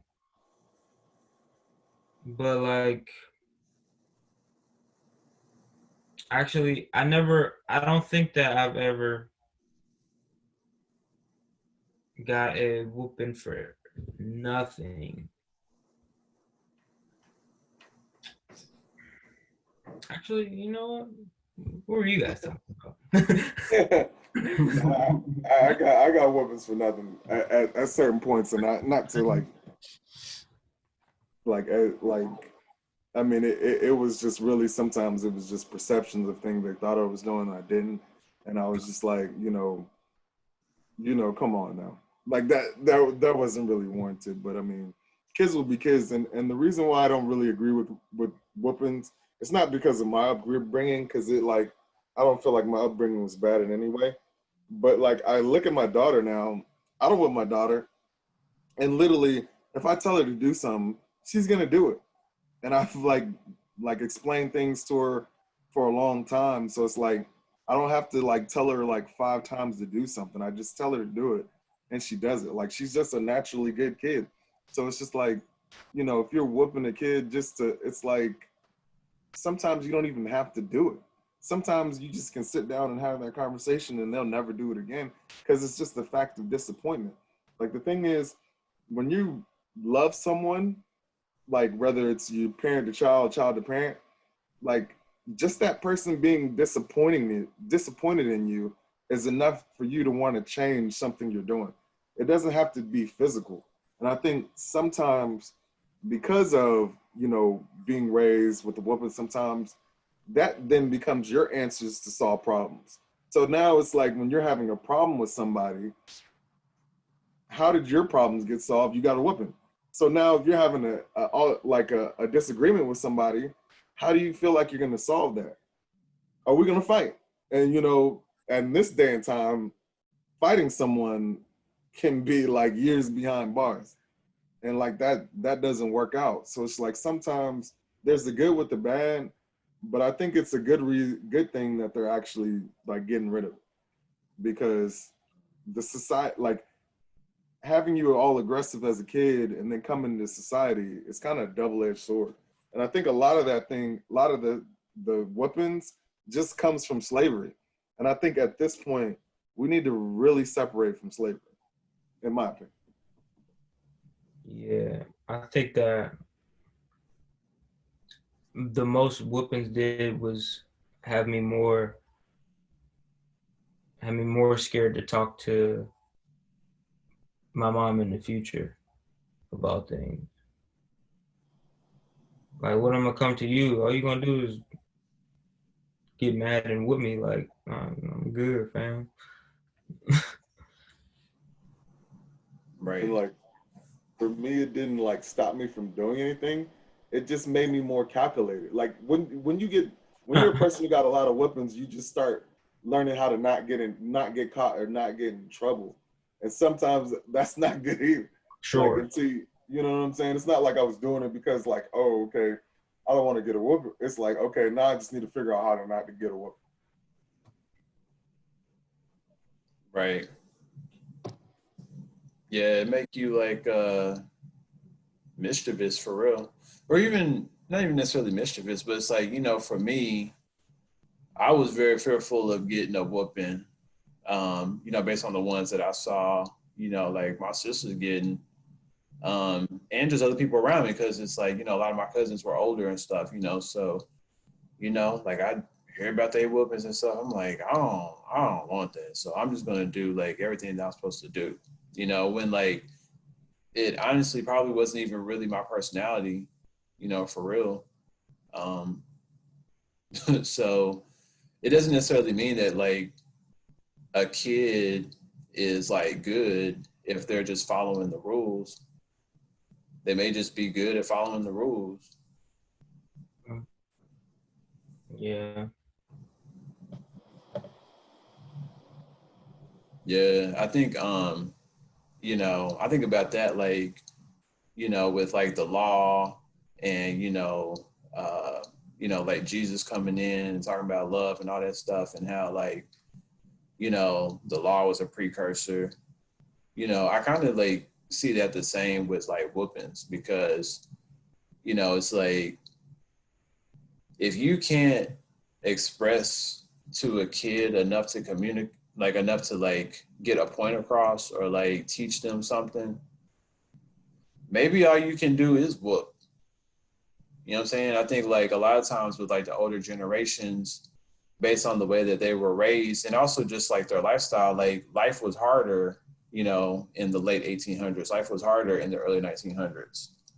So like there wasn't time for parents to talk to kids, because like everybody was working, you know, like people, like mothers were having more kids than now, you know, fathers, you know, out working. Mm-hmm. There just wasn't like that connection between adults and children. It's like, you know, the way my mother came up was, you know, as a child, like you don't speak unless like an adult talks to you. You know what I'm saying? It's like, so, you know, it's like she was telling me, you know, she felt like, well, you know, she just gonna go over in a corner and just not say anything. And like for real, like that made her really unhappy, you know, like as a kid. But like her parents didn't understand the impact that it had on them because there were like tons of other siblings to take care of.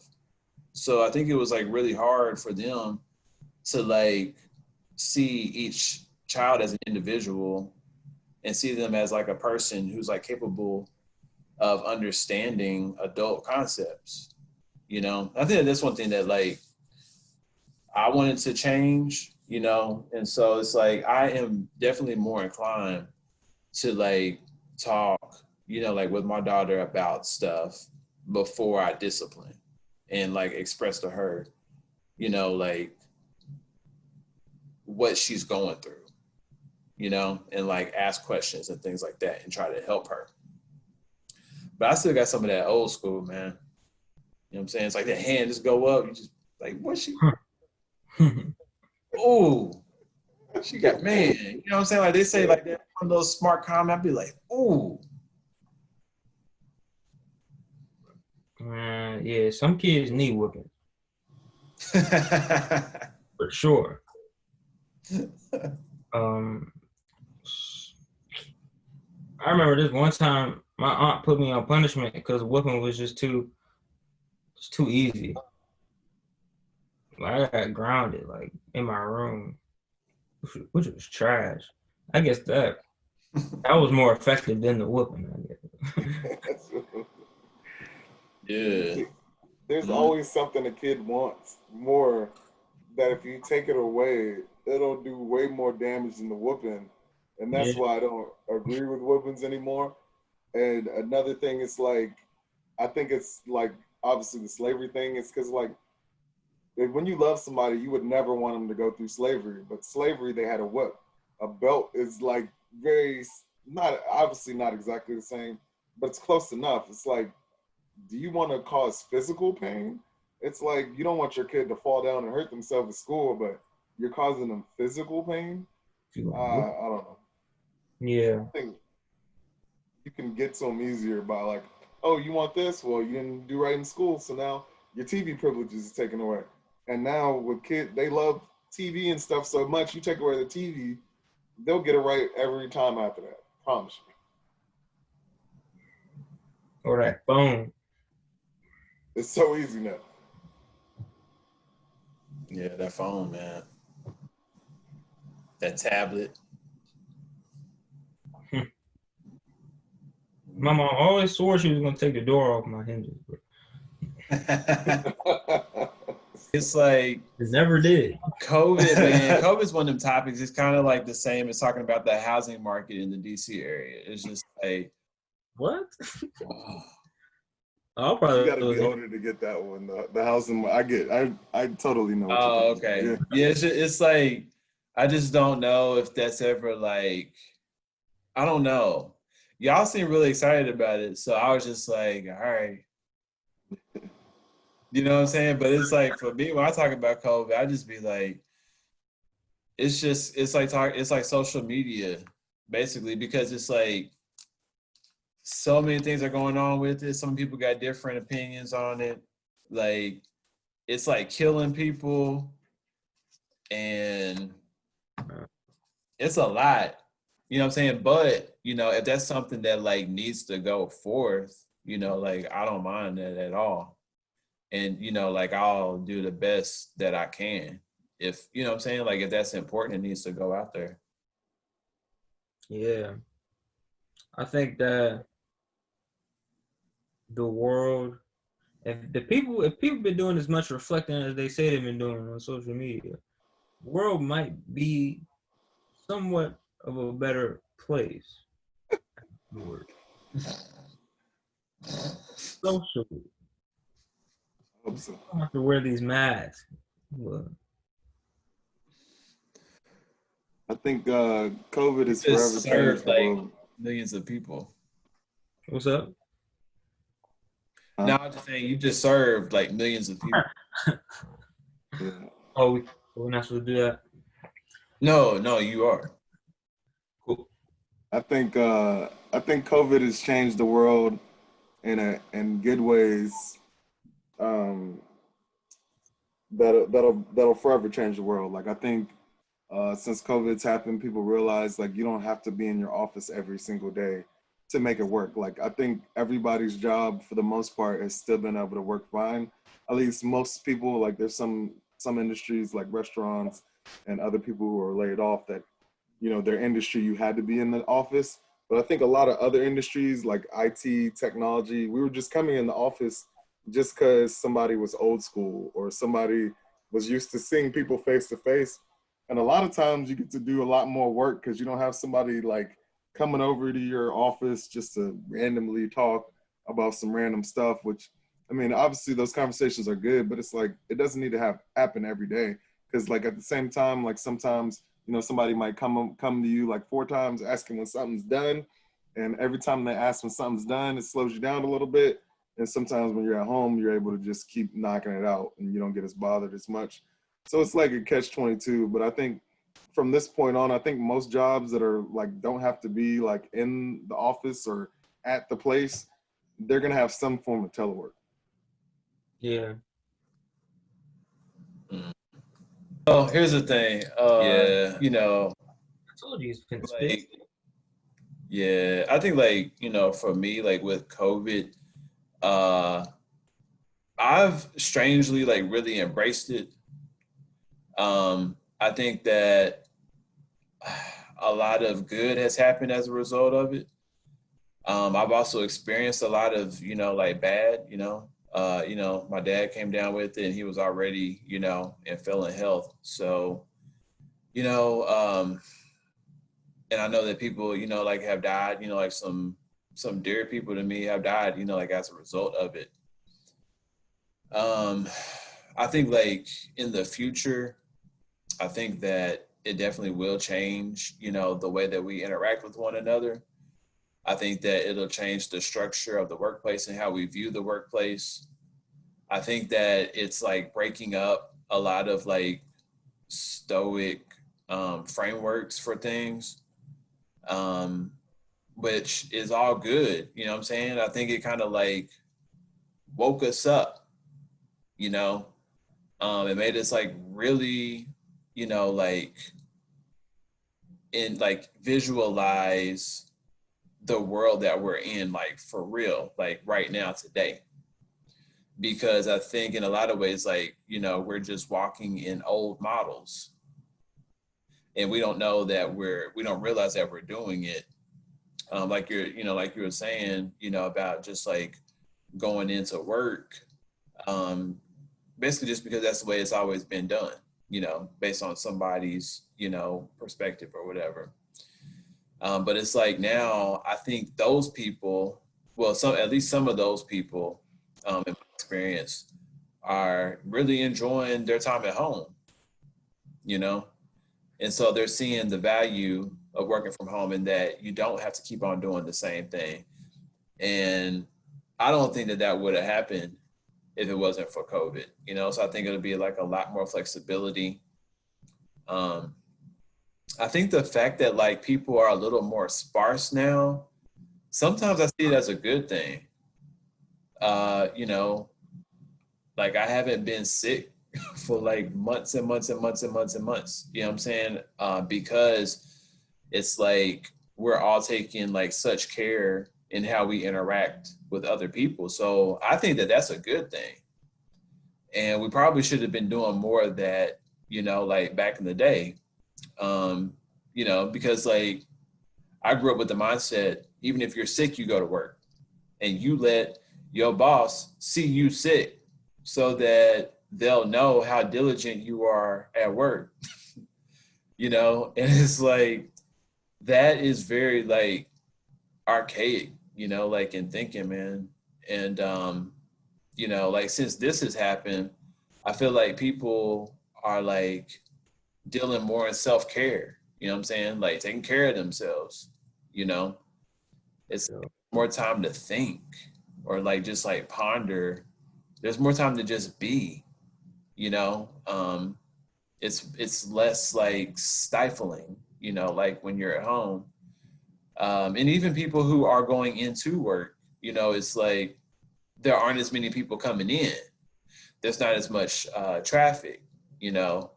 So all the things that like we used to see as stressors, we can't really like rely on those to be like, well, I had to go through all this traffic and I had to do all this and that.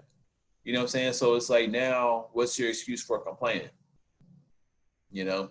And so I think that it's just kind of like freed up our brains, you know, and like just giving us more space in general, you know, physical, spiritual, you know, it's giving us a moment to like step back.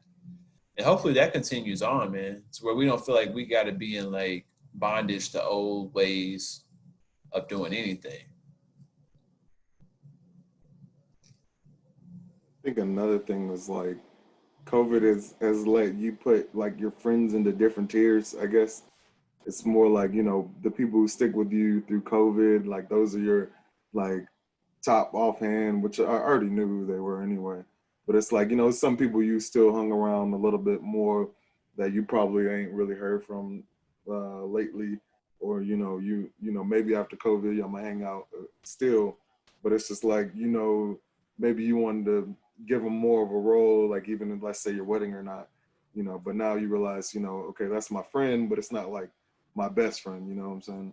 So Yeah, it does that too.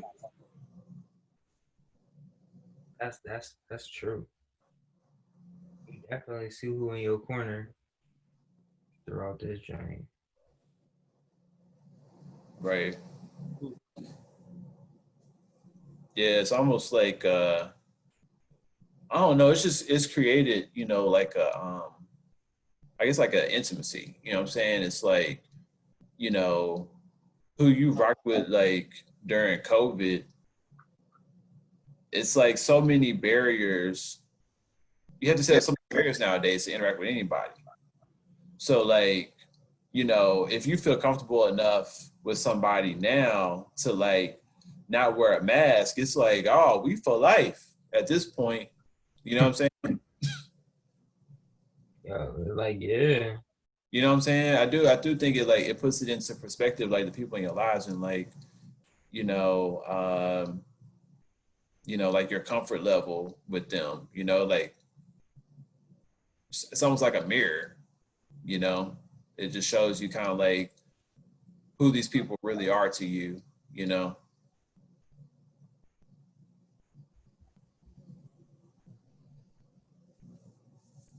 I think that's even a good thing, because I mean sometimes, you know, when you're just hanging, you know, with people just because, you know, y'all good, y'all having a good time or whatnot, and it's easily accessible, then maybe you get carried away a little bit and thinking how close you guys might be, or you know anybody in general, and it's just like, you know, it's good to know like the people that you really, you know, these are my guys and these are my, you know, ladies, whatever, that you guys, you know, can rock through anything. Like it does, like pretty much you can rock through Corona, you can rock through anything.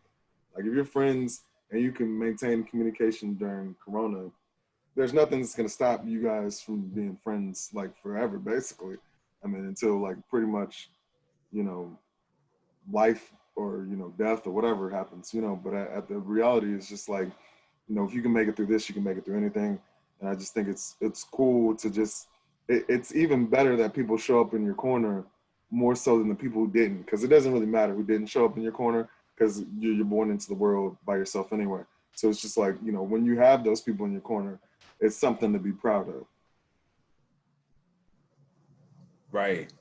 Yeah. Yeah. Cause it's like, a lot of times, you know, like the closest friendships come, you know, during a tough time, you know, Yeah. in like the military, you know what I'm saying?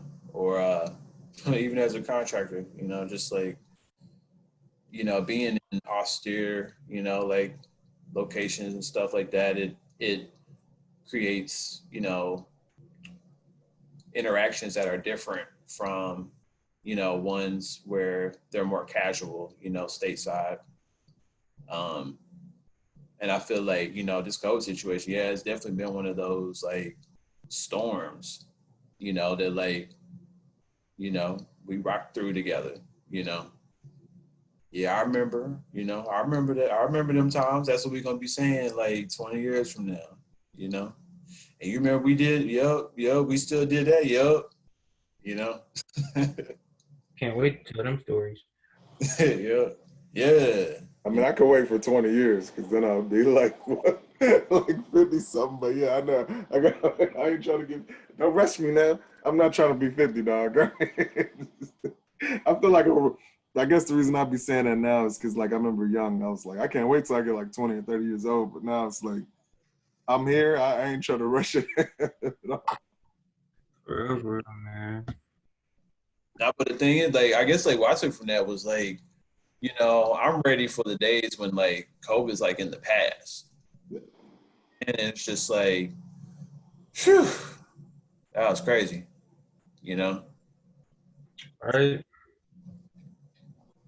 Like when's the day we gonna be able to take these masks off? I feel you on that. Big time. I And just remember, be Yeah, I don't know. You know, when I have conversations with people about the mask, some people say like they don't think they ever gonna go away. I hope not, man, because I remember like before, like I went to Korea and they had like the mask on, and I used to think people look so crazy with that mask on.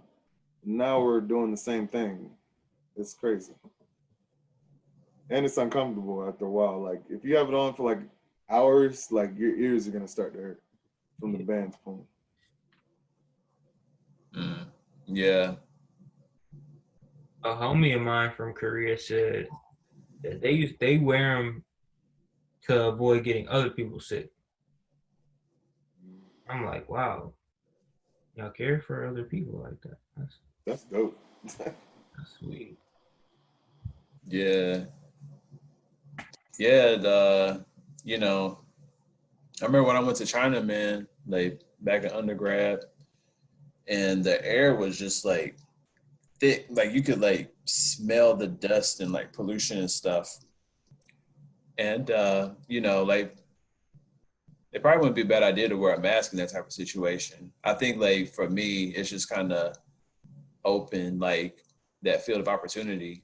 You know what I'm saying? Or like even if I were like mowing my yard or something, you know, I'd probably be more inclined to wear a mask now, you know, because like why suffer like with allergies or something if I can put on a mask and it'll help, you know? So I think now, yeah, I kind of see it more as like a helping tool. Whereas before, I'd never wear a mask. Like, what? Yes. Look, you remember, I used to think that was crazy. Be like, man, people be wearing masks. Like, they had on a mask on the airplane, you know? I don't think we even called them masks. We called them like surgical something. I don't know. Oh yeah, surgeon's mask or surgeon. Yeah, yeah. We didn't even know what to call them. True. I wouldn't mind if that stuck around.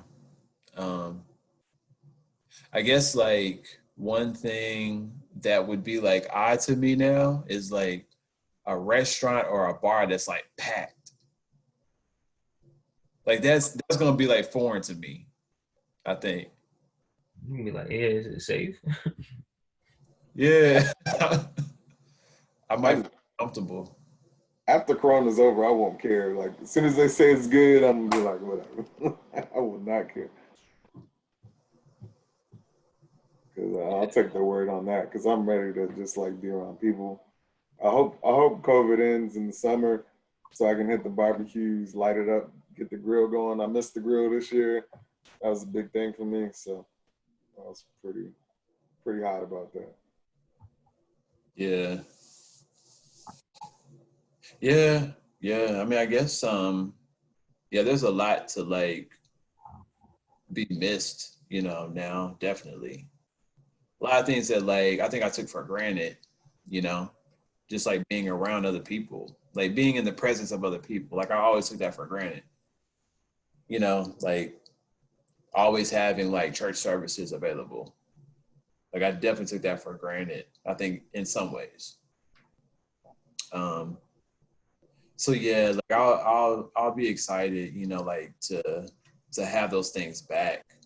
I think it'll give me a boost of confidence because, you know, I'll be able to look back on the year or the 2 years that like I couldn't really hang around a whole lot of people like I wanted to, but I got through it, you know.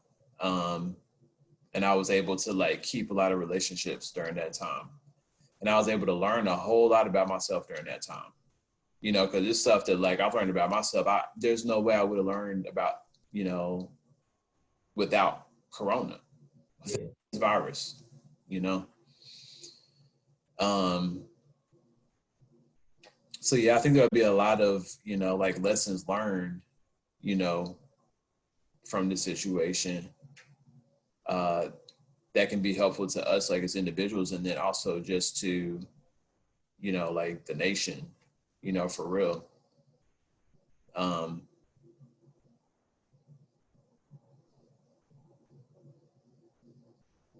yeah, I think like the way that the countries responded to COVID will be a lesson learned. um, you know, I think it just kind of shows too, like America's rebellion, man. Like we just like we don't care. Like we want to do exactly what we want to do. Like we ain't trying to stop if we don't want to. Nothing, you know. And it's like so many countries, including us, you know, like have had like all these spikes and stuff, you know, because people just don't stop. Like people just don't want to stop doing what they want to do, you know. And so I guess like, you know, part of that is good, but then at the same time, part of it is bad. You know what I'm saying? It's like, I guess it's taught me to be prepared, like for everything to change. Like quick, you know, just because something's going smooth, it just doesn't mean it's always gonna be that way. I mean, there's no fear in that, but yeah, there's no guarantee of stuff. It's like half of America hard headed. What's the 5 things you're looking to forward to most after Corona's over?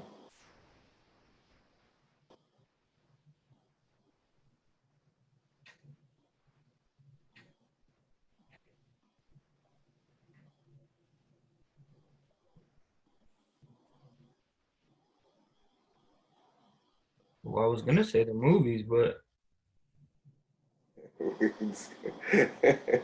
Don't give already up the secret now. Don't get. they already open. Um,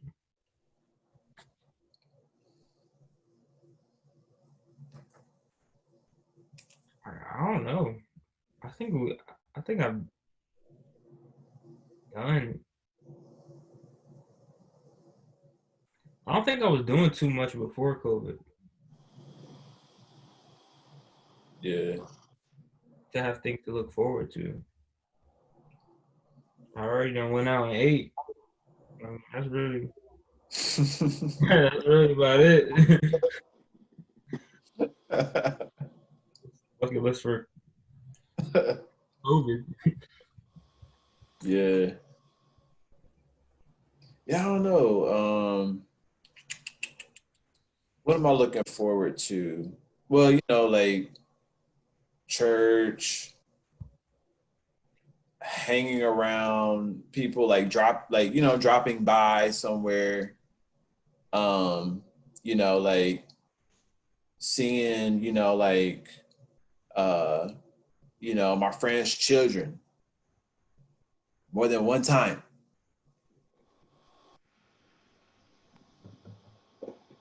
One time. Gotcha. And then like, you know, I guess like, you know, just having the freedom to go to a concert, you know what I'm saying? Like the freedom to like not wear a mask, the freedom to stand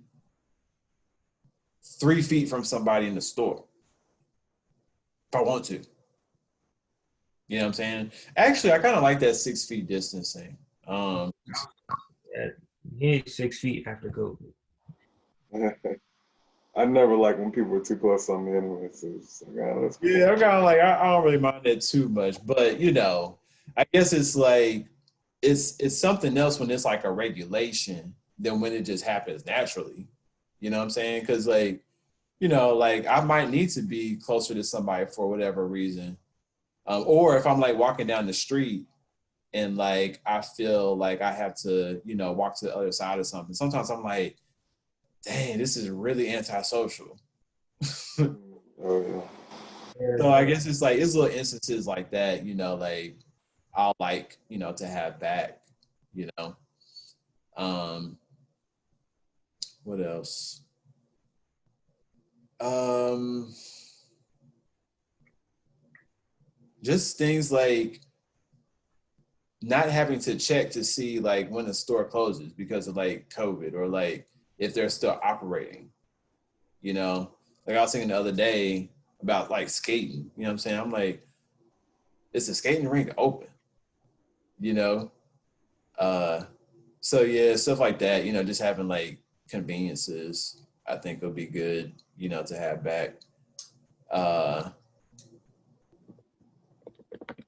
yeah, man, I think like I've learned to cut my own hair during COVID, man. Like it's so many things I wouldn't have normally done if it was not for COVID. You know, like my reflection time has quadrupled because of COVID, you know. Uh yeah, it's like there are more opportunities to like take a break, you know, during COVID, you know, and like relax. So like I won't miss those opportunities. But I think like going forward, man, I think we're gonna keep all that. There's no way we're gonna let life go back to the way that it was. Cause like in some ways it sucked.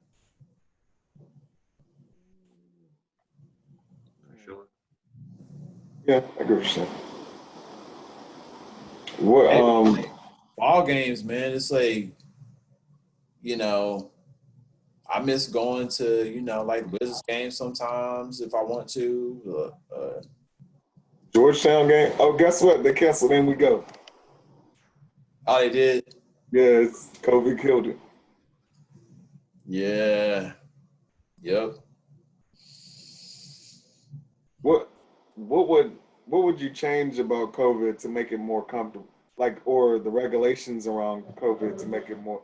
What would make COVID more livable as far as like the current conditions? Like, what could they bring now where you'd be like, oh, it's fine. I don't even notice the difference.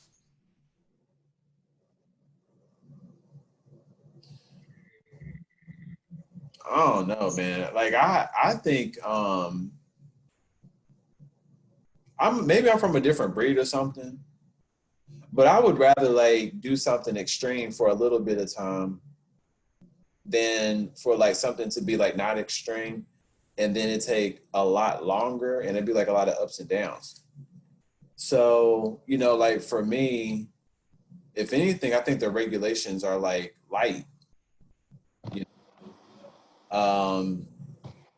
But at the same time, like there are people who, you know, like own restaurants and stuff. So when you go from having a restaurant at 50% capacity to 25%, that's like money. That's money lost. You know, so I don't want to sit here in my perspective and be like, oh, well, actually the rules need to be stricter. You know, because if I were like a business owner, it might be like a situation where, you know, like I'm losing money. So I understand like that there are like multiple people involved in different like situations. But I think that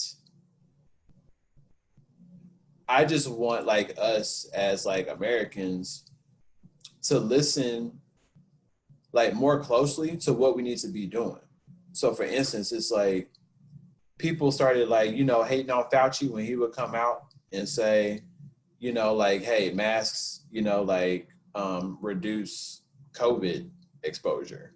It's like we're so quick to fight that we end up fighting like people who have the good of like a nation in mind, and that like, I don't know. I just think that like, it probably doesn't matter like what the government would do to make the regulations tighter.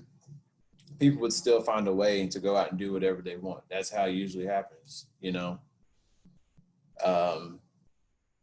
But I think like, there are some states or many states, that set out guidelines, people follow them and they're doing very well, So I'm like pretty pleased with the regulations. I think it's just that people aren't following them, and that's the problem.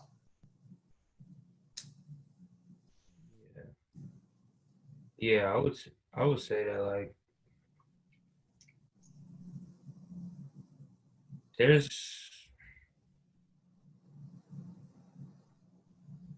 really nothing I would change. There's really no way to make it more comfortable, because only ways to make it more comfortable would be let more people in, but that's going to let more people in areas, but that's going to get spread this virus quicker.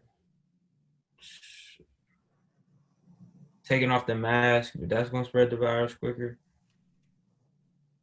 Man, really nothing. I'm chilling, for real. How many more years could you survive without going crazy? COVID-19.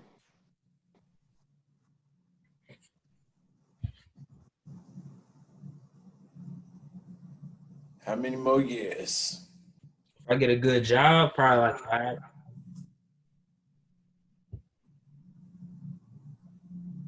Man, you a gangster. Jerry, what about you? What about you on this one? Maybe 2 to 3.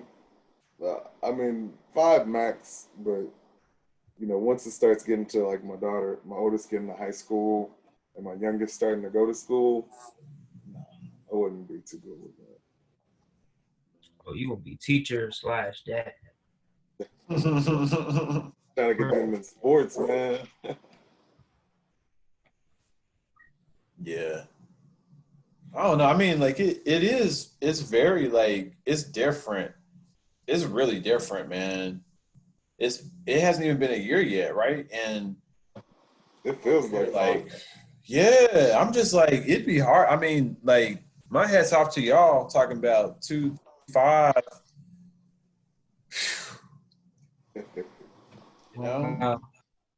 I see what you're saying. But I mean, like, if I mean, I can do this as long as I need to, for real, and I will. I actually enjoy like the change in mindset. It's like in finding like different times that work for you to do certain things. Like I tend to go out at night, when like it's not a lot of people around. Traffic's really light and all that. So, like I'll continue to adapt, man. I'll do this as long as it takes, 5 years. Yeah, 5 years, man. I could do it for you. Yeah, I could do 5. It's funny. I think in 15, 20 years, this might be like the best time of some person's life. I'm not saying it's mine or anything, but it's like some parts of the best of people's life are happening right now. Right. Yeah. Yeah. I mean, as hard as it is, man, like I gotta agree with that.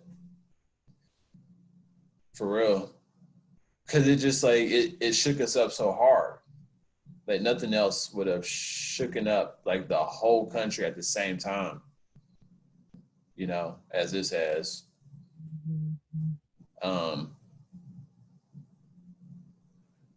Yeah, it's just like one of a kind, man. What would you rather have during Corona? A big house, an amazing job, or be married? Forget the house.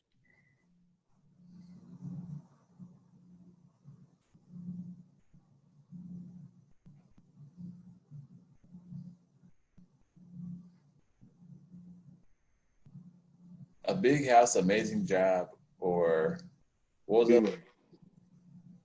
Or be married. Be married. You said be married. What about you? Jacob down there talking about Jacob won't be married. Was that your real answer? Like you whispered it, dude.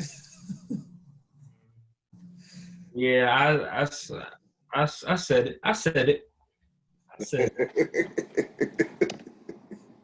Be married. I feel like that love gonna be this money and love. I feel like that love gonna be better than that money. That bond over this course of time, I guess. That bond over them bonds. What you got, Nate? What would you do? Fortunately. I don't know, man. Yeah, it would be cool to be married. I mean, I'm basically like married now, but so I don't see any of those things as like real far away.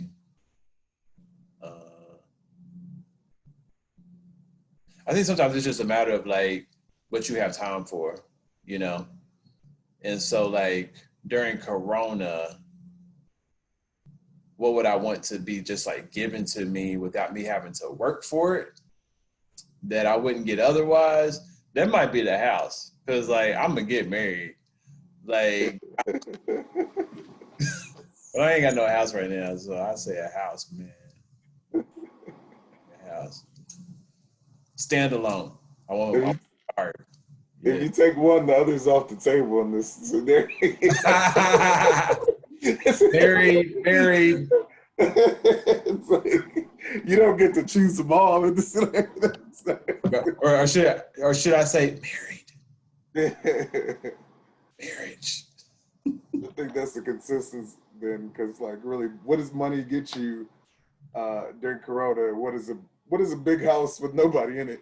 Like yeah. You gonna be in that joint lonely? Yeah, look at the walls. The paint is looking real nice. So you probably thought of 3 different ways to change your house around. Yeah, no. I'll pass on both of those. Yeah. Yep. Oh. Man, yeah, I think like, you know, COVID, we definitely like should take it as an opportunity, you know, like if we don't, you know,